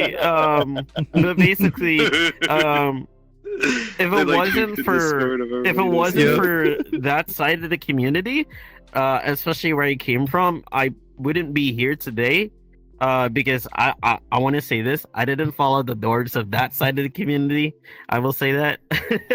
I just did mainly my own thing because that's where I really did like my enjoyment and everything like that. But it helped me stay active, especially with not going out a lot. It helped me be more active, be more fit, right? But one of the main things that I was suffering is if I go too hard, I get a dry throat and I cough and Exhaustion. big time exhaustion. And I was just like, I am not doing this for a long period of time. I am not gonna do all these different types of moves and potentially hurt myself. So I was thinking, what can I do and still enjoy the whole thing about dance, right? Because I was just stuck in that loop. I was just stuck in that side of the community, and I was just like, what can I do? Where can I go? Right? I don't want to do this for a long period of time, right? And then as I was searching through YouTube in like 2024, I came across this video by Bebotics, and it says, IDA announcement. Click. Hey guys, it's Bebotics here. I have a big announcement for you guys. We're opening up, baby. Yeah, IDA is opening their doors. And I was just like, oh, cool. Damn. Yeah. I shot that community news. Yeah, there was a community newsletter. And then I was just like, click. Oh, I joined. Oh, there's a Discord link. Click. Oh, that's a Discord. Wait, hold on. This is the IDA Discord. Wait, no, this is the actual Discord. Wait, I'm back here. Oh, wait, what? And then next thing you know, I know this guy. Yeah, I remember like, DMing you. I was like, hey, I know this guy. Yeah. And I was like, what the fuck? Oh. And then I was just like, oh yeah, this is pretty cool. This is so I was just like, thinking in the back of my mind, I was just like, if I want to be serious in dance or even like do what I want to do, I have to commit to this full time, like how I did when I first started dancing. So I was just like, okay, first event, I'm going to go. First ever event. Hey guys, we're having a dance talk tomorrow. Come by. Click. Appears in the Discord. Right, it's with Bebotics and everyone, and I was just like, oh, this is pretty cool. This is pretty cool. And then Friday rolls around, and that was the time when I met you. Actually, is that one Vigilantes night? And I remember I walked up to you, and I was like, oh yeah, I'm brand new. And you asked me, it's just like, oh damn. Go sit the fuck down, bro. Go sit down. You can't stay still, bro. I'm trying. I'm here. I'm sorry. But I remember I met Affliction at that little event, and Affliction, you and we were talking about animation for like a good solid 30 minutes or like 45 minutes, because that was one of the styles I mentioned I was interested in. And like immediately I just saw you were like passionate, and I was just like, holy, if she's like passionate about this, like who knows, right? Maybe in like 5 years time, maybe I'm just like, I wouldn't say like goated, but it's just like, who knows, right? Maybe I might be doing the exact same thing, or maybe I might pass the torch to someone else, right? And I was like thinking like that in the back of my head, and I was not knowing I was actually on stage sitting down, and guess what happens? I get outed out. What? You literally did not get in full body just to sit down right in the middle of the fucking stage. And I'm like, no, don't do that out loud, right? In front of everyone and on stream too. And I'm like, no. Wait, wasn't this? It's still clipped till this day. It's literally one of the highlighted clips on his Twitch channel. It's like literally starred. It's one of the favorite clips. Wait, really? Yeah. If you go to his Twitch channel, it's right there. It's like the first clip you'll ever see him. Go to Classwork? No, JJ's. JJ's Oh, Twitch. JJ's. Okay. Yeah, JJ's little thing. And it's because of that I was just like, no, right? And I was just like, well, okay, I guess I'll have to. I'll next cipher or next event, I'm gonna come over there and at least try to dance, or at least try to go in the circle. The next one was at a groove truck, and I was just like, yeah, the next one was the groove truck one, and I was just like, I want to go in. I want to go in. Stuff like that. I know, right? I didn't end up going in. I just stayed off on the side, and I just stood up and stuff. But I said to myself, it's like, at least I was there. At least I got to experience it. At least I got the feeling of it. But I literally told myself this: next cipher, I don't care what it is. Next cipher, I'm going in. I don't care what cipher it is.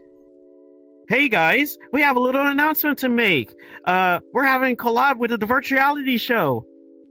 Oh my god, cool. I remember this. I wasn't even there. Yeah. I couldn't even go there. Here's the thing, right? Shout out to Here's the thing, right? Yeah, shout out to Sophia. So it's like, this is what happened. I didn't want to sign up for it, but I kind of heard that they needed people. So I'm just like, hey, you need people for the virtual reality show, IDA collab? Yeah, I'm available that day. Yeah, I can come by. That was my first cipher, actually. The talent show? No, this is during the the studio. This is during the studio one on where they did the first ever Mm. collab. And here's the thing, that was my first ever cipher I actually did. Oh my gosh. I didn't know. Oh, Lord. I didn't have, and here's the thing, I had no foundation, right? Oh no. And I just did what I did best, right? I just did the moves I basically did best, and guess what? It's on my TikTok too, right? It's just right there in my TikTok. But I was just like, I was actually pretty proud of it because I was just like, yeah. Where's the main camera? Don't do what I did, right? Do as I say, not as I do, right? Don't aim high and stuff. But like, if that's what you want to do and that's what you want to challenge yourself, right? By all means, like, go for it, right? And it was because of that I was just like, this is really fun. And I was like, got the bug. Okay. Got the bug. I was like, yeah, I want to keep doing this. I want to keep doing this. But I didn't know exactly what style I wanted to learn. So I picked up hip hop first because it was the first ever class that was going to be offered that had a reoccurring, like, or seemed like it was going to have a reoccurring class. So I went to hip hop class and I was just like, yeah, this is pretty fun. And then up next I was just like, yeah, I want to do more stuff. And then that's when you actually started doing stuff on Tuesdays, actually. The animation stuff on Tuesdays. Yeah. So I started going to those, that. and it's because it's because of the exposure of animation and stuff. It kind of, like, I wouldn't say shape my hip hop a lot, but it's just like whenever it's like animation time, like I feel more like it felt more natural to me for me to move that way because of what I did, right? Because if we kind of rewind a little bit back in 2018 and 2019, just for fun, a person named Recca, Recca, they're just a good friend of mine. But basically, we did any time that we're drunk, we just exchanged like robot stuff. We just did it for fun, right? Just like this little cool character and everything like that.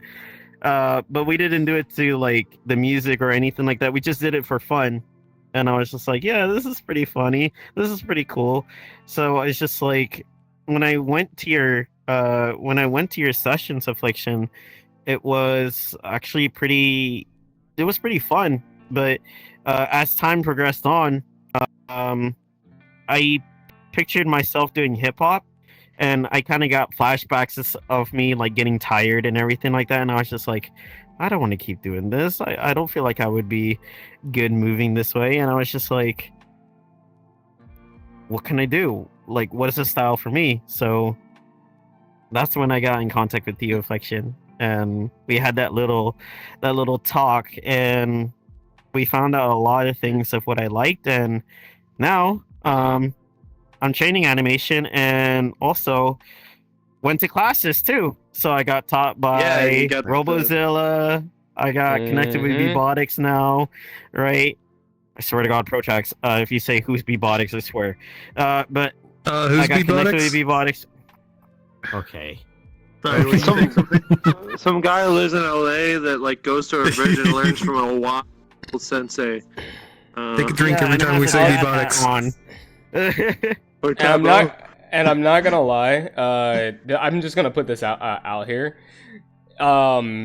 like during like the first few months, I think it was around back in March, or was it April? I can't remember. Of last year, I went to my first vigilante event, and I saw you, I think, and I believe like in the first few months, like when in my first vigilante event, I didn't go through that, but after I think the 4th or 5th one, you and someone else ended up actually like literally hounding me to actually like go in, stop being nervous.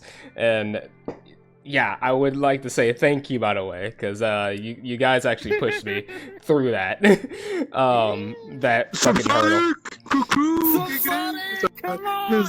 And then you guys and then you guys I was gonna go to I think Can't even do the fucking hand sign in VR, bro.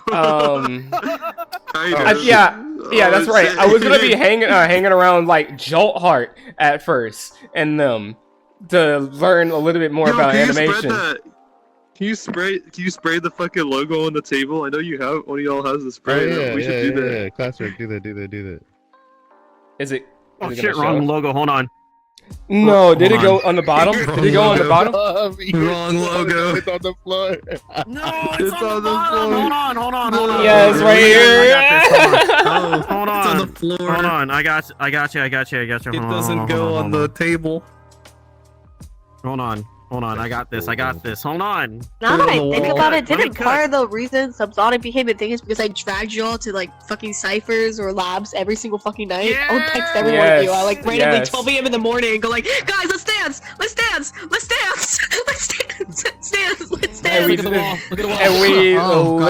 And we literally danced almost every single day. But Yeah, for like after hours that, at a time. Good old days. I started actually talking to Affliction again because of literally you coming to me being by myself all the time. I remember that day you told me to like dance to like one music that you ended up giving me, or I basically chose the dance that I like that I picked, and you just told me just like dance to it, be free or whatever, and I did, and you fucking loved it. I was just like, and that literally had me like, yay. But that was a good day. That's literally like how we ended up bonding at that point, and then now look where we are. Yeah. Now we're Affliction students now. Wait, who are you people? It makes y'all rivals. Oh my god, Protrax. Oh, he's being delusional. It's okay. Crazy. Which one's Ash and which one is Gary? Let's go. Oh my god. He's Gary. He's Gary. He has more money than me. Sorry, never mind. Oh my god. Don't do that, no! It's mainly because of that, right? It's mainly because of being connected now. I was just like, yeah, this is pretty cool, right? So, actually, speaking of connections, right? I actually, to this very day, this is my 1 year of being part of, like, you guys specifically, right? From ever entering in, right? This is actually going to be my 1 year, this coming end of April and stuff. Okay. And I was just like, yeah. Yeah. Hell So yeah. it's like, it's all I because didn't hear of, anything. My headset died. Yeah, the whole moment like- you couldn't. Yeah, we you missed talking the shit moment. about Affliction. Oh, what is it? Oh shit! What? Basically, it was it's a like class's year of actually us being with each other, like year anniversary soon. I Oh think. shit! Yeah, like us Oh being really? together. Yeah. Oh shit! Oh, does that mean it's the SubZonic 1 year That's alright. anniversary? I don't think so. well, SubZonic Yeah, 1 Not year's SubZonic. anniversary is a lot later. It's a lot later. Yeah. Yeah, Lot it's later. just Okay. the friendship, Yeah. the social, I see. the social rank, if you will. Mhm. The social rank. social. Or persona, But it's bro. just like, it's mainly because that when I got connected over here, I'm not gonna lie, the fire of dance, like in me, like it was slowly burning out because I was just doing the same stuff over and over again. I wanted to do new stuff. I wanted to do things that I wanted to do, and also dance to the tracks that I want to do, but express them the way I want to express them, right? But it was slowly dying out, and then I got introduced to you guys. I got introduced to great and wonderful people, and I got put into SubZonics that the fire just went from this to, and it's just nonstop now. I was Right? gonna make a horrible joke. Also gonna be at Unimate. We gonna be out there. Yeah. I swear to God. Oh, dude. I'm gonna be inspired so much just seeing the people, and fucking Ricky's gonna be there. Ooh. Yeah, Ricky's gonna be there, bro. That makes me so. Oh my god. Really quick. I want to say this and stuff, and this is actually going to be meaningful. Not meaningful, but this is meaningful. I bet to like every single one of us here, because if she didn't do this at the right time in the right place, we probably would even be here right now. Affliction, like you really brought all of us together that one night. Like you literally said, you dragged us to like literally a call. It was all of us, right? And we're just like, oh, what is it, right? And then like you were just like, I want to make a crew. Right? And we're just yeah, let's do it, right? And then like, I was down. I was like, yeah. It was from there that we were just like, yeah, let's do it. And then sooner or later, like, came other people, right? So now we picked up Protrax, and then we picked up Drifter. Yeah. Drifter recently, actually, yeah. Yep. And our also out recently too. But I remember the first encounter with Protrax was him on camera with just the Quest 3 headset. Oh my god! That was my first ever encounter with you. Yeah, because I was showing you guys my battle concept where I was battling with my Quest 3 on my face. Yeah. So funny. Yeah, I was excited about that one. I made that one before even like meeting up with you guys though, but yeah. That was funny. He battled like our homie, like especially like Siri's homie, fucking Kato down in Houston and stuff like that. That was my coming back battle. That was my like coming back out onto the scene battle. Yeah. That was so tight. Class. Oh my god. They did it in a VR headset. Lest you forget. Like a I didn't start when I basically met you. Is when me, you, and Sita, you guys basically brought me along inside the fucking rice cookers fucking crew, and that's when we started actually picking up everybody. I remember this. His first interaction with me was so cursed.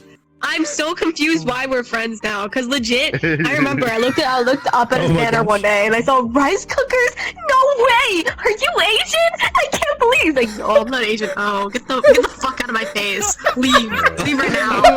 Rice cookers. You didn't know that was the first crew that me and Classwork made, but it was like a joke. It was a joke though. Yeah, it was so funny. We're gonna have a sub crew. We did it because what if we gathered like all the Asians in virtual reality and just called ourselves the rice cookers? Do we still have it in there? Oh my god! Yes, it still exists. I'll invite you. Hold on, you ready? Yes, I do. I still have it. Yes. 4v4. No.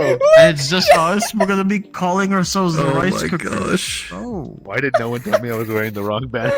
Oh my god! I still have it. It's up there. It's up there. Look. We were being polite. Oh my god! Yeah. That's funny. Hey, Affliction. I'm actually curious because I don't have any memory of it. What was our first interaction like? Ours? What was our first interaction? I don't remember. I can't remember. I think that a lot of I think you were very quiet back like way back when, because like the majority of the time it was like I don't know, like there wasn't. So there was a point where the community that we were hanging out with, the online community, was like very like like it was pretty close. It was very close for a good bit of time, and everybody was hanging out with everybody, and we're all dancing and spending time. And then things kind of got like quiet. But then certain people in the overarching like big ass community group still stuck around and like hanged out with each other. I can't remember. I know that I remember our first interactions in like New York and of course here in Dallas, right? So those are my early, like those. That's as far as my memory goes. Like I remember. Suri did something very very big for me whenever we were in New York and brought me some brought me a little bottle of alcohol to pour out for a friend that was up there. Unfortunately, he's no longer around. But what is it called? It was that I think that was like a really big connection moment for us. But like we've hanged out so much, bro. I feel like out of everybody in the table, like Ayano, me, and Suri, like we've spent a lot of time. It could be that we just got lucky, and he lives in Houston, and we live in DFW. That's and it's true. Like, that's true. It's a 3-hour drive, but like, bro, I just we've done a lot. You've of course sent me all like some battle footage regarding or like battles that happened down in Houston. I mean, you came up here when I had some really bad medical issues, and I literally was recovering. So like I was home literally in oxycodones, literally. Yeah. Oh, I forgot that you were here. Oh my god. For that. Oh yeah. Yeah, it was. You. Much love. I don't know if I can talk about this now. I'm pretty sure I can, but it's when you revealed to me that you were gonna propose. Oh yes. Well, he was gonna propose to me before I had to go. That's a whole extra story. Whole story. Whole extra story for a different day, but it's like basically that's how, like, even friendships right now, run deep, bro. Friendships run deep. And it's like ever since that I got into here, I've been enjoying the time of me just having fun here, right? Doing battles, doing ciphers, right? And just really focusing on what it is, right? I'm doing animation now, animation in training, or an animator in training rather, right? But that's I mean, what I'm having you've met fun a lot with, of right? like the like big already. You've already like learned from some pretty like Robozilla is a big name, right? In the animation community. That's a crack name to be learning. You even got you got to meet Clocks too, and Clocks is is a pretty. Clocks is also like. I wonder how Clocks is doing. Clocks is crazy. So I mean, of course, B and I mean, you met Cybot. After I like said, hey yo, go take a class online of Cybot, I sent it to both of y'all. Unfortunately, Sayuna was at work at the time, but I couldn't even do it. to talk to him. Which, by the way, really quick, I kind of want to put it out there, right? I actually got mentioned on Animated J's Instagram live stream by Cybot, actually. Because he said one of the main things that he referenced was the 12 principles of animation, and I introduced the 12 principles of animation to Cybot because it was introduced to us by Animated J. Because I actually talked to Cybot about it and said, hey, this is a thing that Animated J has told about, and Cybot was actually looking into it, and then on the Instagram live stream, my name was mentioned, and he's like, I think Classwork has made a mention of it. I was like, oh my god! I was like, I was like, no way!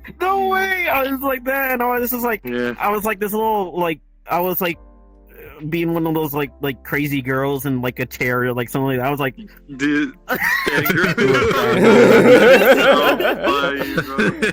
just saying to think how like even though it's the dance community is so big, it also is so small in some ways, right? Like we're all interconnected via this global care and love for dance, bro. It doesn't matter what style you're out there repping or whatever and stuff like that. In the end of the day, we all want to express our styles the way we express our style, right? So much like all the dancers out there.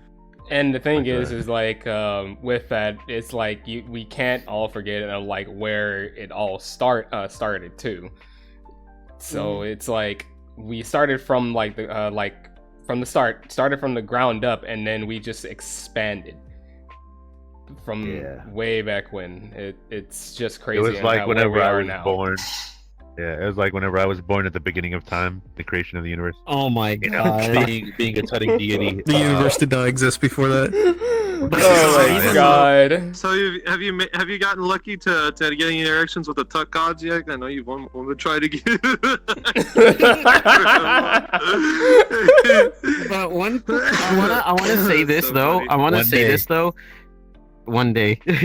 I want to say this though, and kind of like push it forward to anyone that's also watching this far as well, is that I also want to represent that you can start from anywhere, right? Yeah, and still end up. Yeah, you could start out anywhere. You could start out with what style of dance or any style of dance that you want to, and still able to get, to somewhere. Right, it can be. You can have any background in it, right? Which, by the way, online in a scene.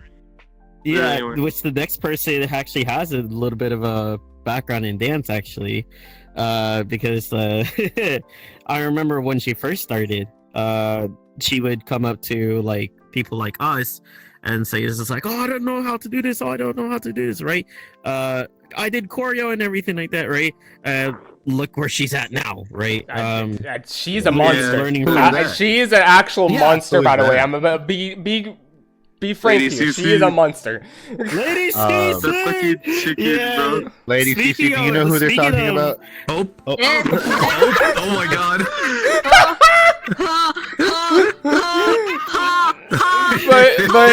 but as we wrap up class, yeah, but put the cap on it, right? I just want to not only like show to like other people that I come from there, right? Because I do owe a lot, because they're the ones that kind of like help me kind of like push me into this, right? But if it wasn't for them and everything like that, I wouldn't be here too, right? But I also want to tell it to them kind of like in a manner and saying like, hey, you can also come from here, get into this and still be, I wouldn't say successful, but have fun, enjoy it, right? Enjoy the process, right? And everything like that, and just as some people say, not lost in the sauce, especially if you want to take it seriously, right?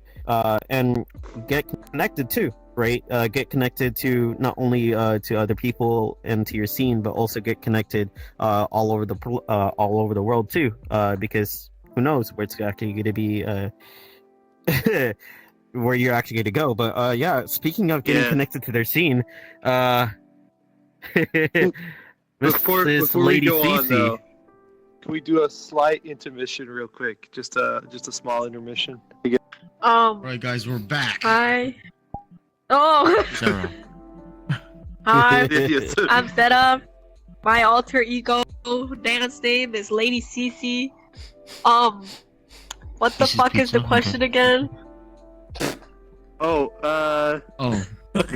Fuck.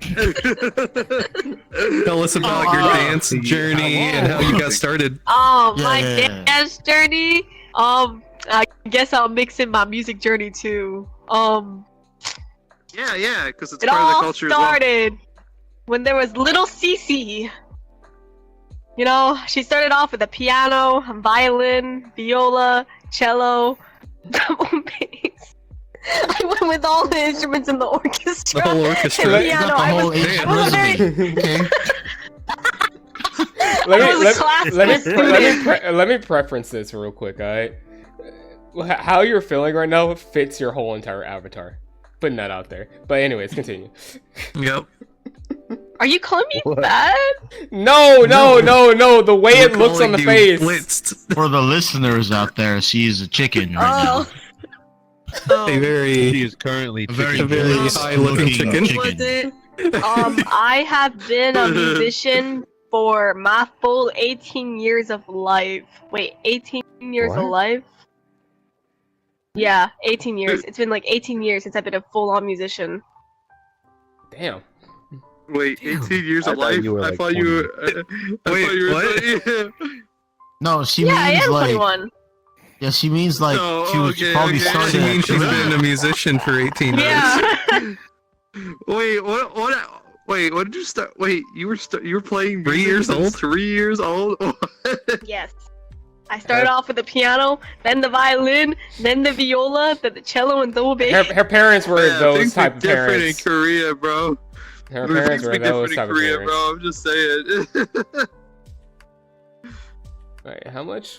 Jesus. was Yeah. this? Go on. I started off with classical Cool. instruments. I was heavily into music theory as well.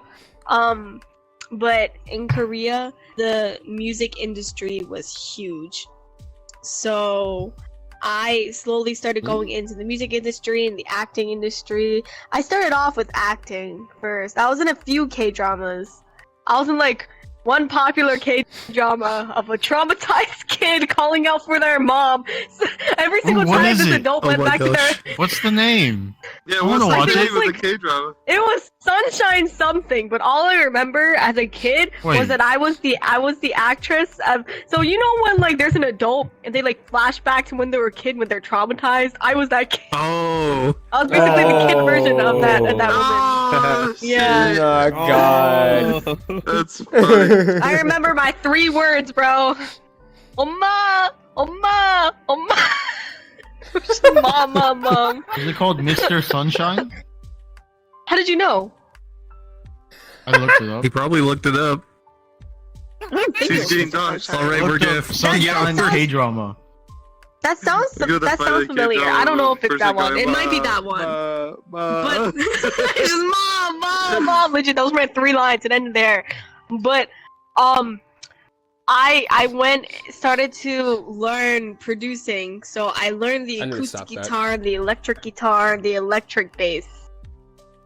I think I started learning the drums like 3 years later. After I learned the electric guitar, so I was like around like 10 years old by that time when I started learning the drums. That was when I started to also train for the K-pop industry. So I was a bit after I was a K-pop trainee in JYP. So I was JYP. training to be a K-pop idol. And then I quit because they wouldn't let me eat food, and I wanted food. So That is so real. That is so real.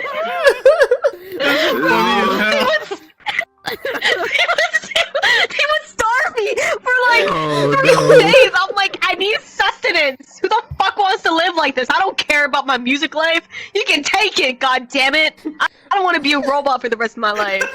But No robot, no animation. Funny. Where's the Imagine robot, you're bro? a robot with no charging, bro, for 3 days, and you're just dead on battery for 3 straight days. Imagine that. That's you as a robot right there. Everybody will be dead. Like 3 days later. All the animators. Mom? Mom? No, wait, we come back. Mom? I like how we came back. I like how we came back up in unison. I like how we came back up in unison. Yeah, all Oh my gosh.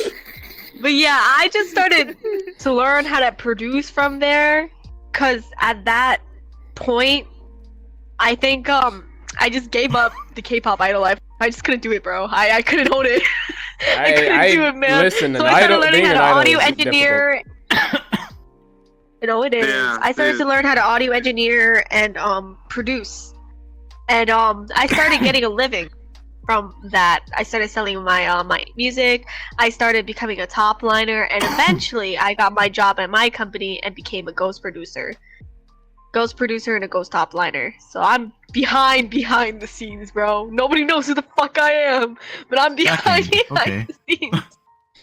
Yeah, but Yeah. you have you have some songs on SoundCloud and stuff like that? Like any of that type Oh, of shit? I can't, sadly. My contract does not allow me to post any of my songs to my name, or else I would get fired, sued, and my money would be gone. Do you have your own music? Like, do you have your own, like, any songs or anything? I do have my own music hidden in my little files, but I can't post any of them, sadly.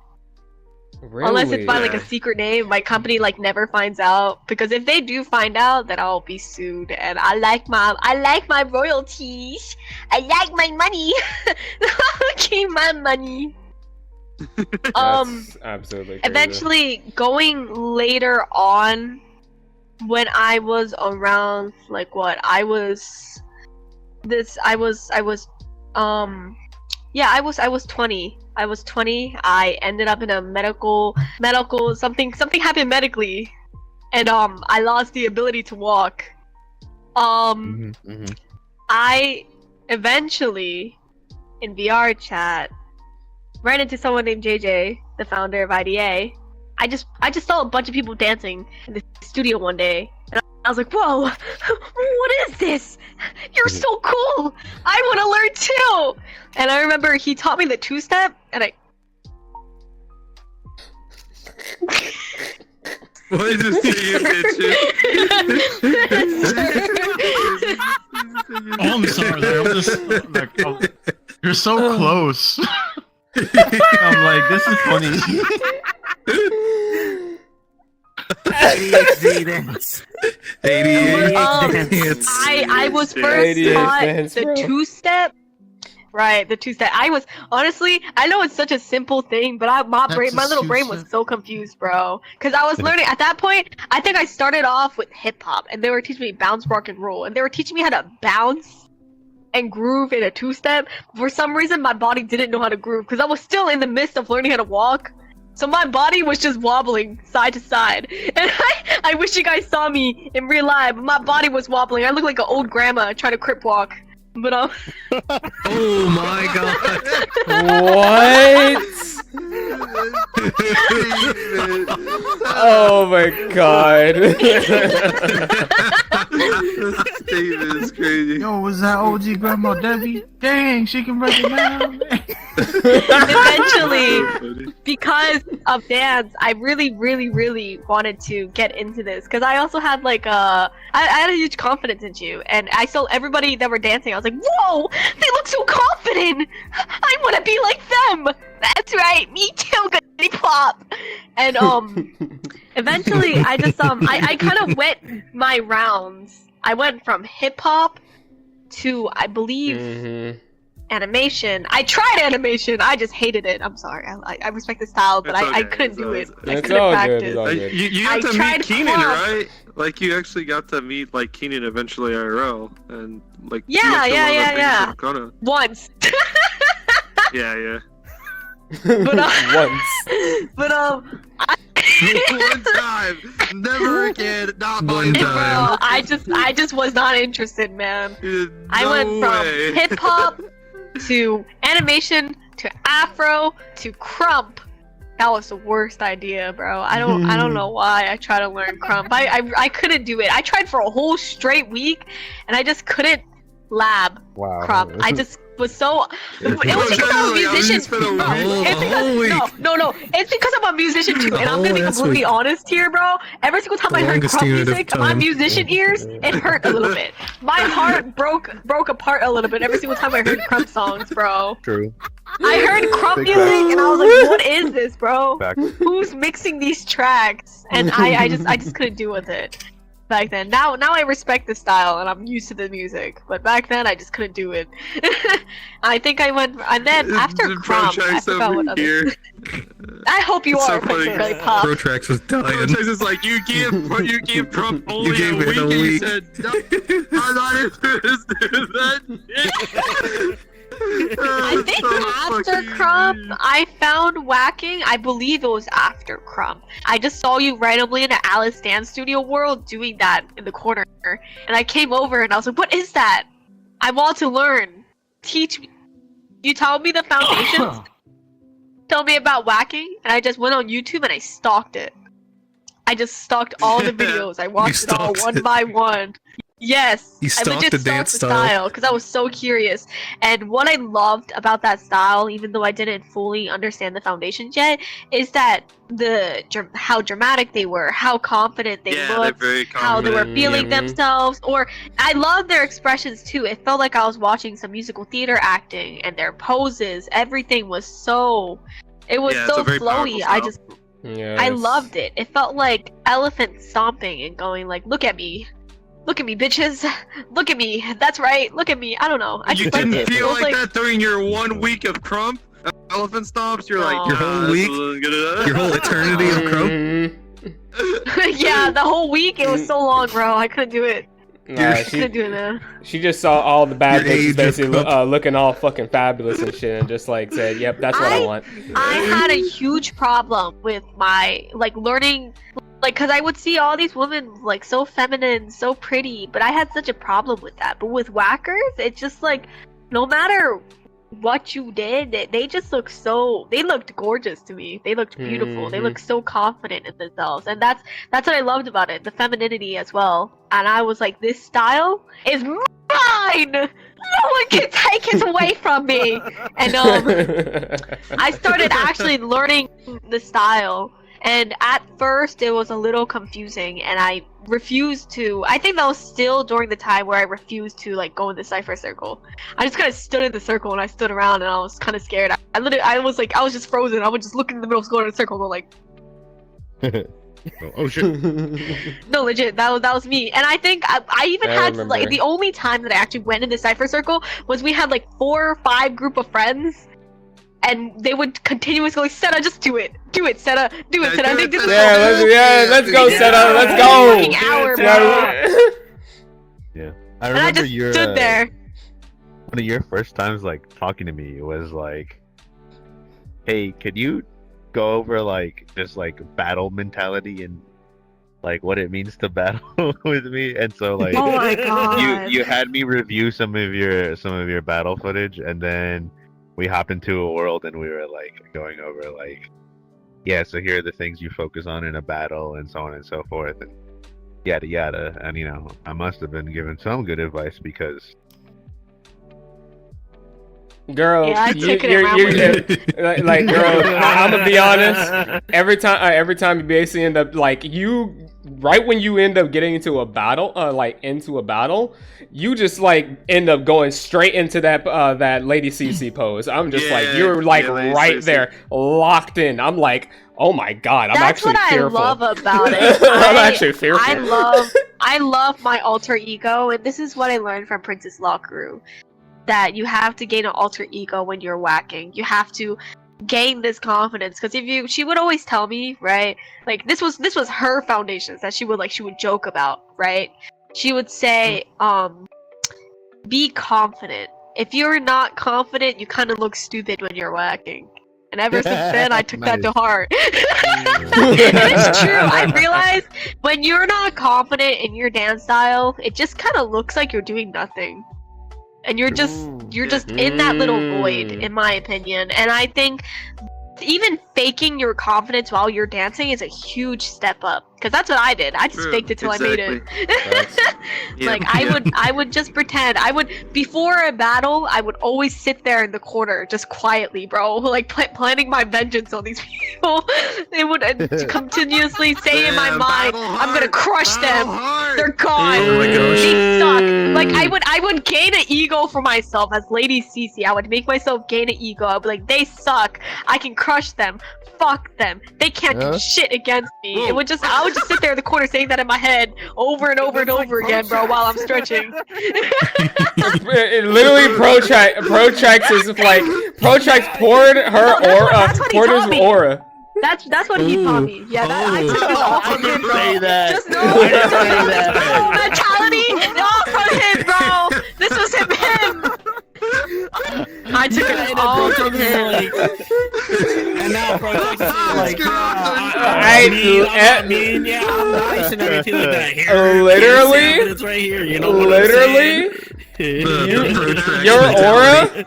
your aura, you basically poured that aura onto her, like a little smidge of it, and she basically made it into her own aura. She expanded her own, just like off of yours. Yeah, I it was everything echoed by said. it was echoed by your teacher. It was echoed by your teacher. And your Yeah, teacher. Princess did a Lockaroo. great job, yeah. I think my first journey into the whacker scene was because of this one battle. This was this winter battle in December, I remember. I think around December, around there. I forced J-Rocket to go with me because I was so nervous meeting Princess Lockaroo because she's like, she was like my hero. she was my hero, you know, at that time. This is when Marid was there, and Marid is also my teacher. And on J Majesty, I met a whole bunch of whackers that, you know, that led me towards my path today, and still are.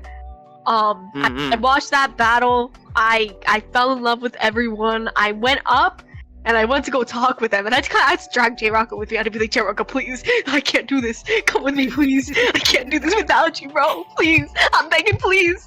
And she came up to me to give me this money thing, because Princess Locker has like this card that looks like money, and I forgot. I think I still have it. Hold on. Right? Yeah. Hold on. It has her face on it. One second. I need to find it. I think it's right here. Oh, the card. Yes. Yes, I remember. Yeah. One second. Send it to Cyan and he'll show it. Yeah, is that something he can show? Yeah, I can. I just have to find the card, but it had something like, it was like the United States Pledge of Allegiance, but her version of Pledge Allegiance. Like just to the whacking of the I pledge allegiance to the bolos. Like, Sita, if you can, just take a picture of it and put it inside the Discord. We can just like put it in some like when you do show it. Oh, I found it. Okay, you ready? Yeah. I whack allegiance to the DJ of the United Styles of Wacktopia, and to the music for which we whack one nation under the disco ball with freedom and fabulosity for all. Oh my god. Oh my god. That's so cool. That's so cool. That's so nice. Yeah, that was the first time I ever met her, and I told her on Moments to Media, I was like, I watched all your Instagram and YouTube videos, I'm a huge fan, where can I take classes? And she introduced me to this whacking class that she has. So she has a whacking school where 4 semesters at a time in New York City you can sign up. And it's different levels too. As of right now, I'm still glitter. I'm still an intermediate glitter, but it goes all the way to diamond. I love that. Oh god, she's basically playing whack. She's basically playing a whacking league. Whacking ranks right now. We're in ranks right now. It's legit ranked games, bro. Competitive ranked whacking. I've been going to her classes ever since, online or in real life, and I've been also going to this teacher named Riley Prodigy in Philadelphia. She's mainly a voguer, but she has whacking classes and heels dance classes, and I've been going to her classes too, and she's super cool. She was also in Red Bull like a while ago. Riley Prodigy. Nice. She's super cool, and all these people have like led me to my dance style, and I think because I've kept the mindset of fake it till you make it, I think I gradually just started like gaining the confidence that I needed, and I think truly dance has like saved my life for the better. And I'm really thankful for dance. Let's go. Yeah, except crumb music, bro. Honestly, I just hate crumb music. You just set off a whole community. They're after literally. I can hear. I hope there's no crumpers watching this. I can hear T basically. They're like fisting his fist right now. I sense a beef battle coming. T and Oxy are gonna be like, "You want to smoke, bro?" I'm so sorry. Every single time I hear prompt music, at least when I heard it in the beginning, it was like, "What a fuck! What a fuck!" Just 4 times in a row, over and over and over again, bro. What is the one saying? Drop out of nowhere. What's the one what is the one crump song that everybody ends up keep on saying a lot, and it ends up repeating and repeating and repeating all the fucking time? Murder, or stuck in a murder. Stuck in a murder. There's a lot. The Dude. Yeah. Speaking of ranks, right? Speaking of ranks, isn't it like something because Sarah or Lady Cece made a mention about like that she's a glitter rank, right? Or a glitter whacker, right? Isn't it the same thing on how what Oxty's actually going through right now with his Crump fan? Or is it there's different? rankings and fans. So. Yeah. So What? There's different ranks in Crump? There's rankings in Crump. Yeah. Once you're in a fan, can kind of explain it. Yeah, what's it? No. Yeah. In fams, there's Not for there's this. different Maybe rankings. maybe a different topic for a different day. Maybe a different topic, and we'll have someone else to do that. We'll have Oxy too. We have Oxy and then Oxy, that'd be a really good topic. have Oxy and T here. I don't know, but there's crazy whackers in Princess Walker's classes, and all I can say is that I never want to go in a fight with them because their arms are buff. Their legs are buff. I've never seen such buffy arms and legs in my life before. And the worst thing is that they're all tall, bro. They're all tall, beautiful gay people. And I never want to enter a fight with them.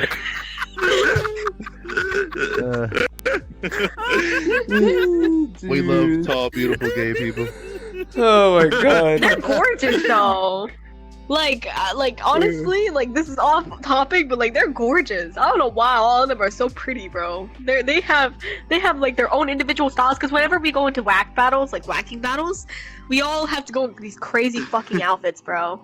Yeah, and everybody has like their right. Everybody goes into their own fucking style with these crazy fucking outfits, crazy heels, these crazy hats. I'm like, whoa, you're so cool. There was this one girl that I saw that was in a cheerleader outfit, and I thought it was cool. I thought she looked very cute. I'm not gonna lie. She had like little pom-pom. I'm not gonna lie. There was like the by far one of my favorite whackers. I forgot what his name was, but it was in the recent like jam battle that we were in where we saw like Kid Nimbus and Crown. Oh my god! Oh my god! Okay. Oh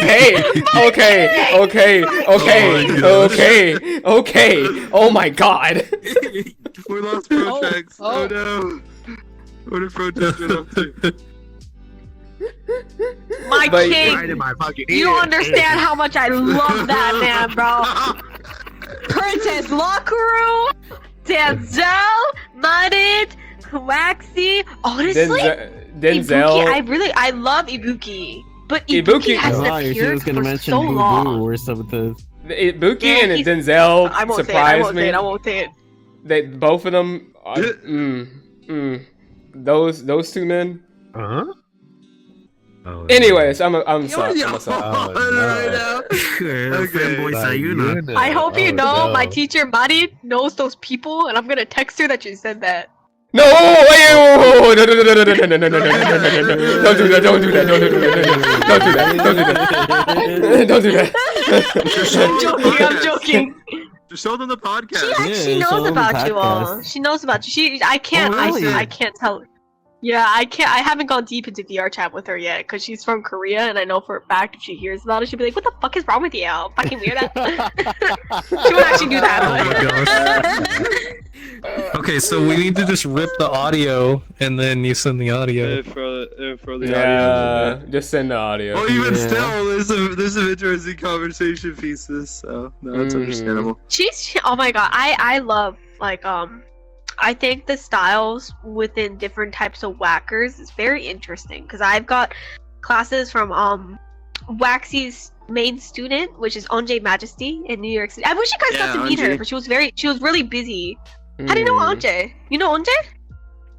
I have never met them, but I've seen lots of their shit. But that's because I was also one of those nerds for a bit.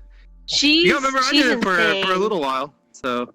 She's insane, but he's also in the she. I think her her teaching style with Waxy is very extremely similar. Because I've been to one of Waxy's class before when she came to New York City, so I've been to one of her classes in real life.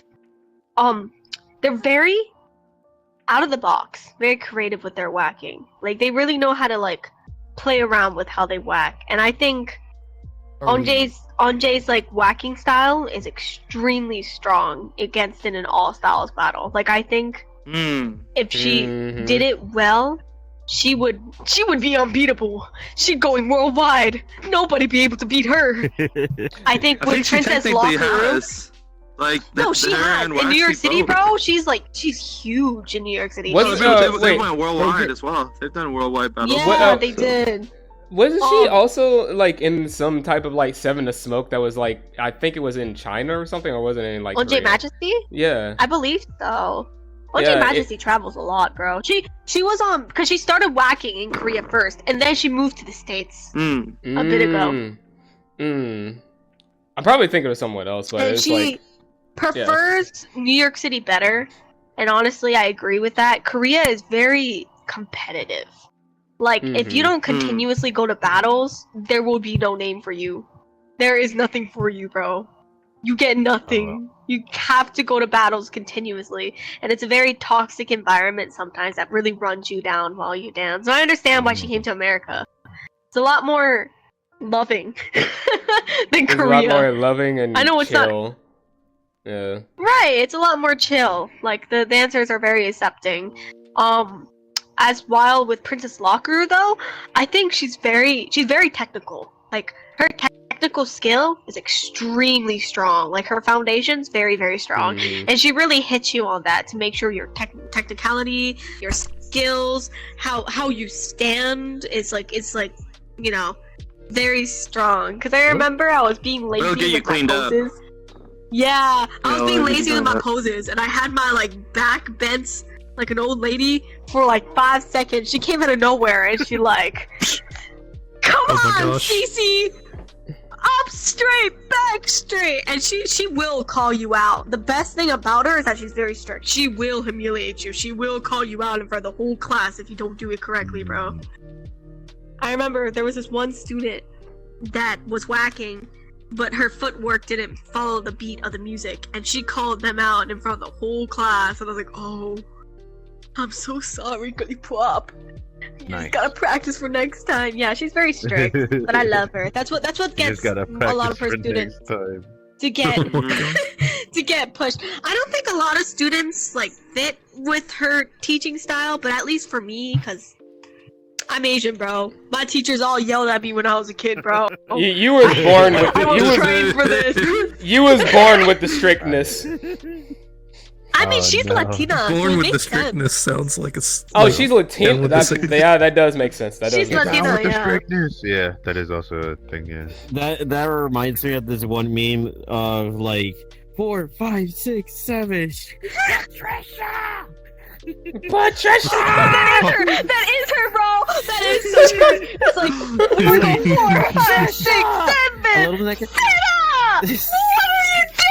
doing? It's like a fucking drill shot. It's like this. It's like this. It's like 5, 6, 7, 8. Patricia. A little faster next time, sweetie. Go ahead. Yes, ma'am, drill sergeant. Yeah, I think with the whacking, at least for right now, I think the foundation's basic skills and techniques are all the same. It's just the only difference with each teacher is like what type of arm circles you do. Legit. That is the only difference. What type of arm circles you do, different types of poses. That is the only difference. Put your head still while you do arm circles. Sorry. My head was still. My head was still. What are you talking about? No, straighten your head, Billy Pop. I saw it towards the side. Oh, you said still. Yeah, well, that's because I'm wearing these fucking controllers and I'm gonna smack that Doesn't shit out of my matter. face. Straight, bitch. Oh.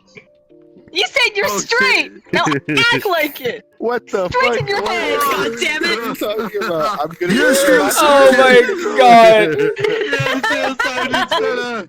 Yes, later, Caesar. I was gonna say something about that. It's like she treats everyone like like she's a drill sergeant, and everybody else is literally like the fucking cadets. Because it reminds me of like that one fucking movie, Forrest Gump. If anyone remembers that. Yeah.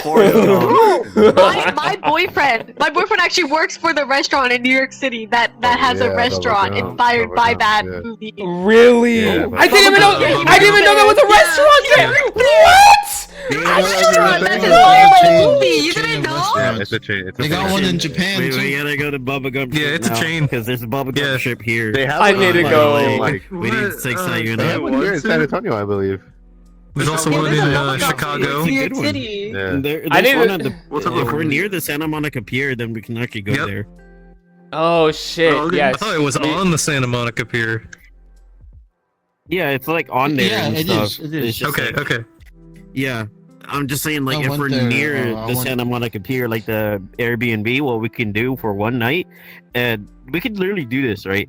We could do this for one night. We can go out there, right? And then we go to Bubblegum Shrimp, and then after we go under the bridge, right? And we Shoot some footage down there. Honestly, though, Yeah. Bubble Gum is kind of mid. Damn.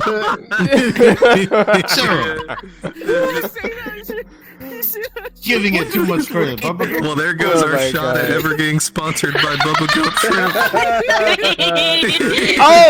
Oh! Speaking of There are multiple sponsors. occasions. Speaking of Every time. sponsors. It's like awful. I'm like, bro, That's right. I don't care about Bubblegum. Right. Yeah. The next topic. The next topic. Yo, Yeah, I forgot the next topic. The fucking. you're on your tiptoes. Listen, man. Listen, bro. Why is Listen, Van man. so OP? I swear, Bubble Gum. Half the Oh, restaurant. it's I went with my so boyfriend. Right? big. This is What are you actually talking about? my first date with my boyfriend while we were in our talking stage in real life. This is our first date. He took me to his workplace in Bubblegum. I looked over the menu and I was like, I could make all of this at home, bro. I tasted it and I was like, okay, this is good, but this is fucking mid for a restaurant. For this price, it was like $27 for fucking food. I kind of sat there looking at it. I was like, what the fuck? For this? For this? Ay. Hey, Bubblegum, don't do anything to our whole entire branding of SubZonic. We don't know mean what that. the She fuck doesn't our mean names that. are. We're fine. I don't know what the fuck our names are. I bet you we could beat them in a battle. True. They can give us their best dancers. Okay, gang. Alright. I feel like we've kind of gotten off topic, but I think we're about done, right? Like we've you got to hear us. Yeah, no, that was start the legit. yap, My Next, my next dance journey. topic. Yeah. Yeah. Oh. So what- I don't know what the next podcast will be. I I say- think this is definitely the first podcast for sure. Well, when we come back, y'all hear it. I don't want to say, hey, we're gonna do this next time, and then we don't end up doing that. Whatever. You guys will see. Whatever happens. We got a whole We'll throw up queue of another podcast. ideas. Mhm. Yeah. Maybe do this. Yeah, you'll see. Whenever the next podcast is out, you'll know. It'll be on the YouTube loop. You know how it be. Watch out, keep your eyes. Check And out who the You'll knows? know Actually, when it's we actually released. might have Watch more Watch it. people too. Oh my god. Yeah, I should make a we're SubZonic into meme intro, bro. And to make it the cursed shit ever, bro. Alright. So we'll are we throw signing we'll out? throw it on IG too. Yeah, we're heading out. Thanks everybody for staying by and coming back for the first ever what is called ADHDance. This was a very fun experience. Again, SubZonic, we're representing. Thanks again for listening. Wait, we were Hope you guys live? enjoyed this Fuck yeah. podcast. No, we were recording. No. Just end it like that. Alright, Just end it like let's that. end it. Goodbye, Alright, bitches. alright. It needs to end. Take care, y'all. Bye bye. You Yeah.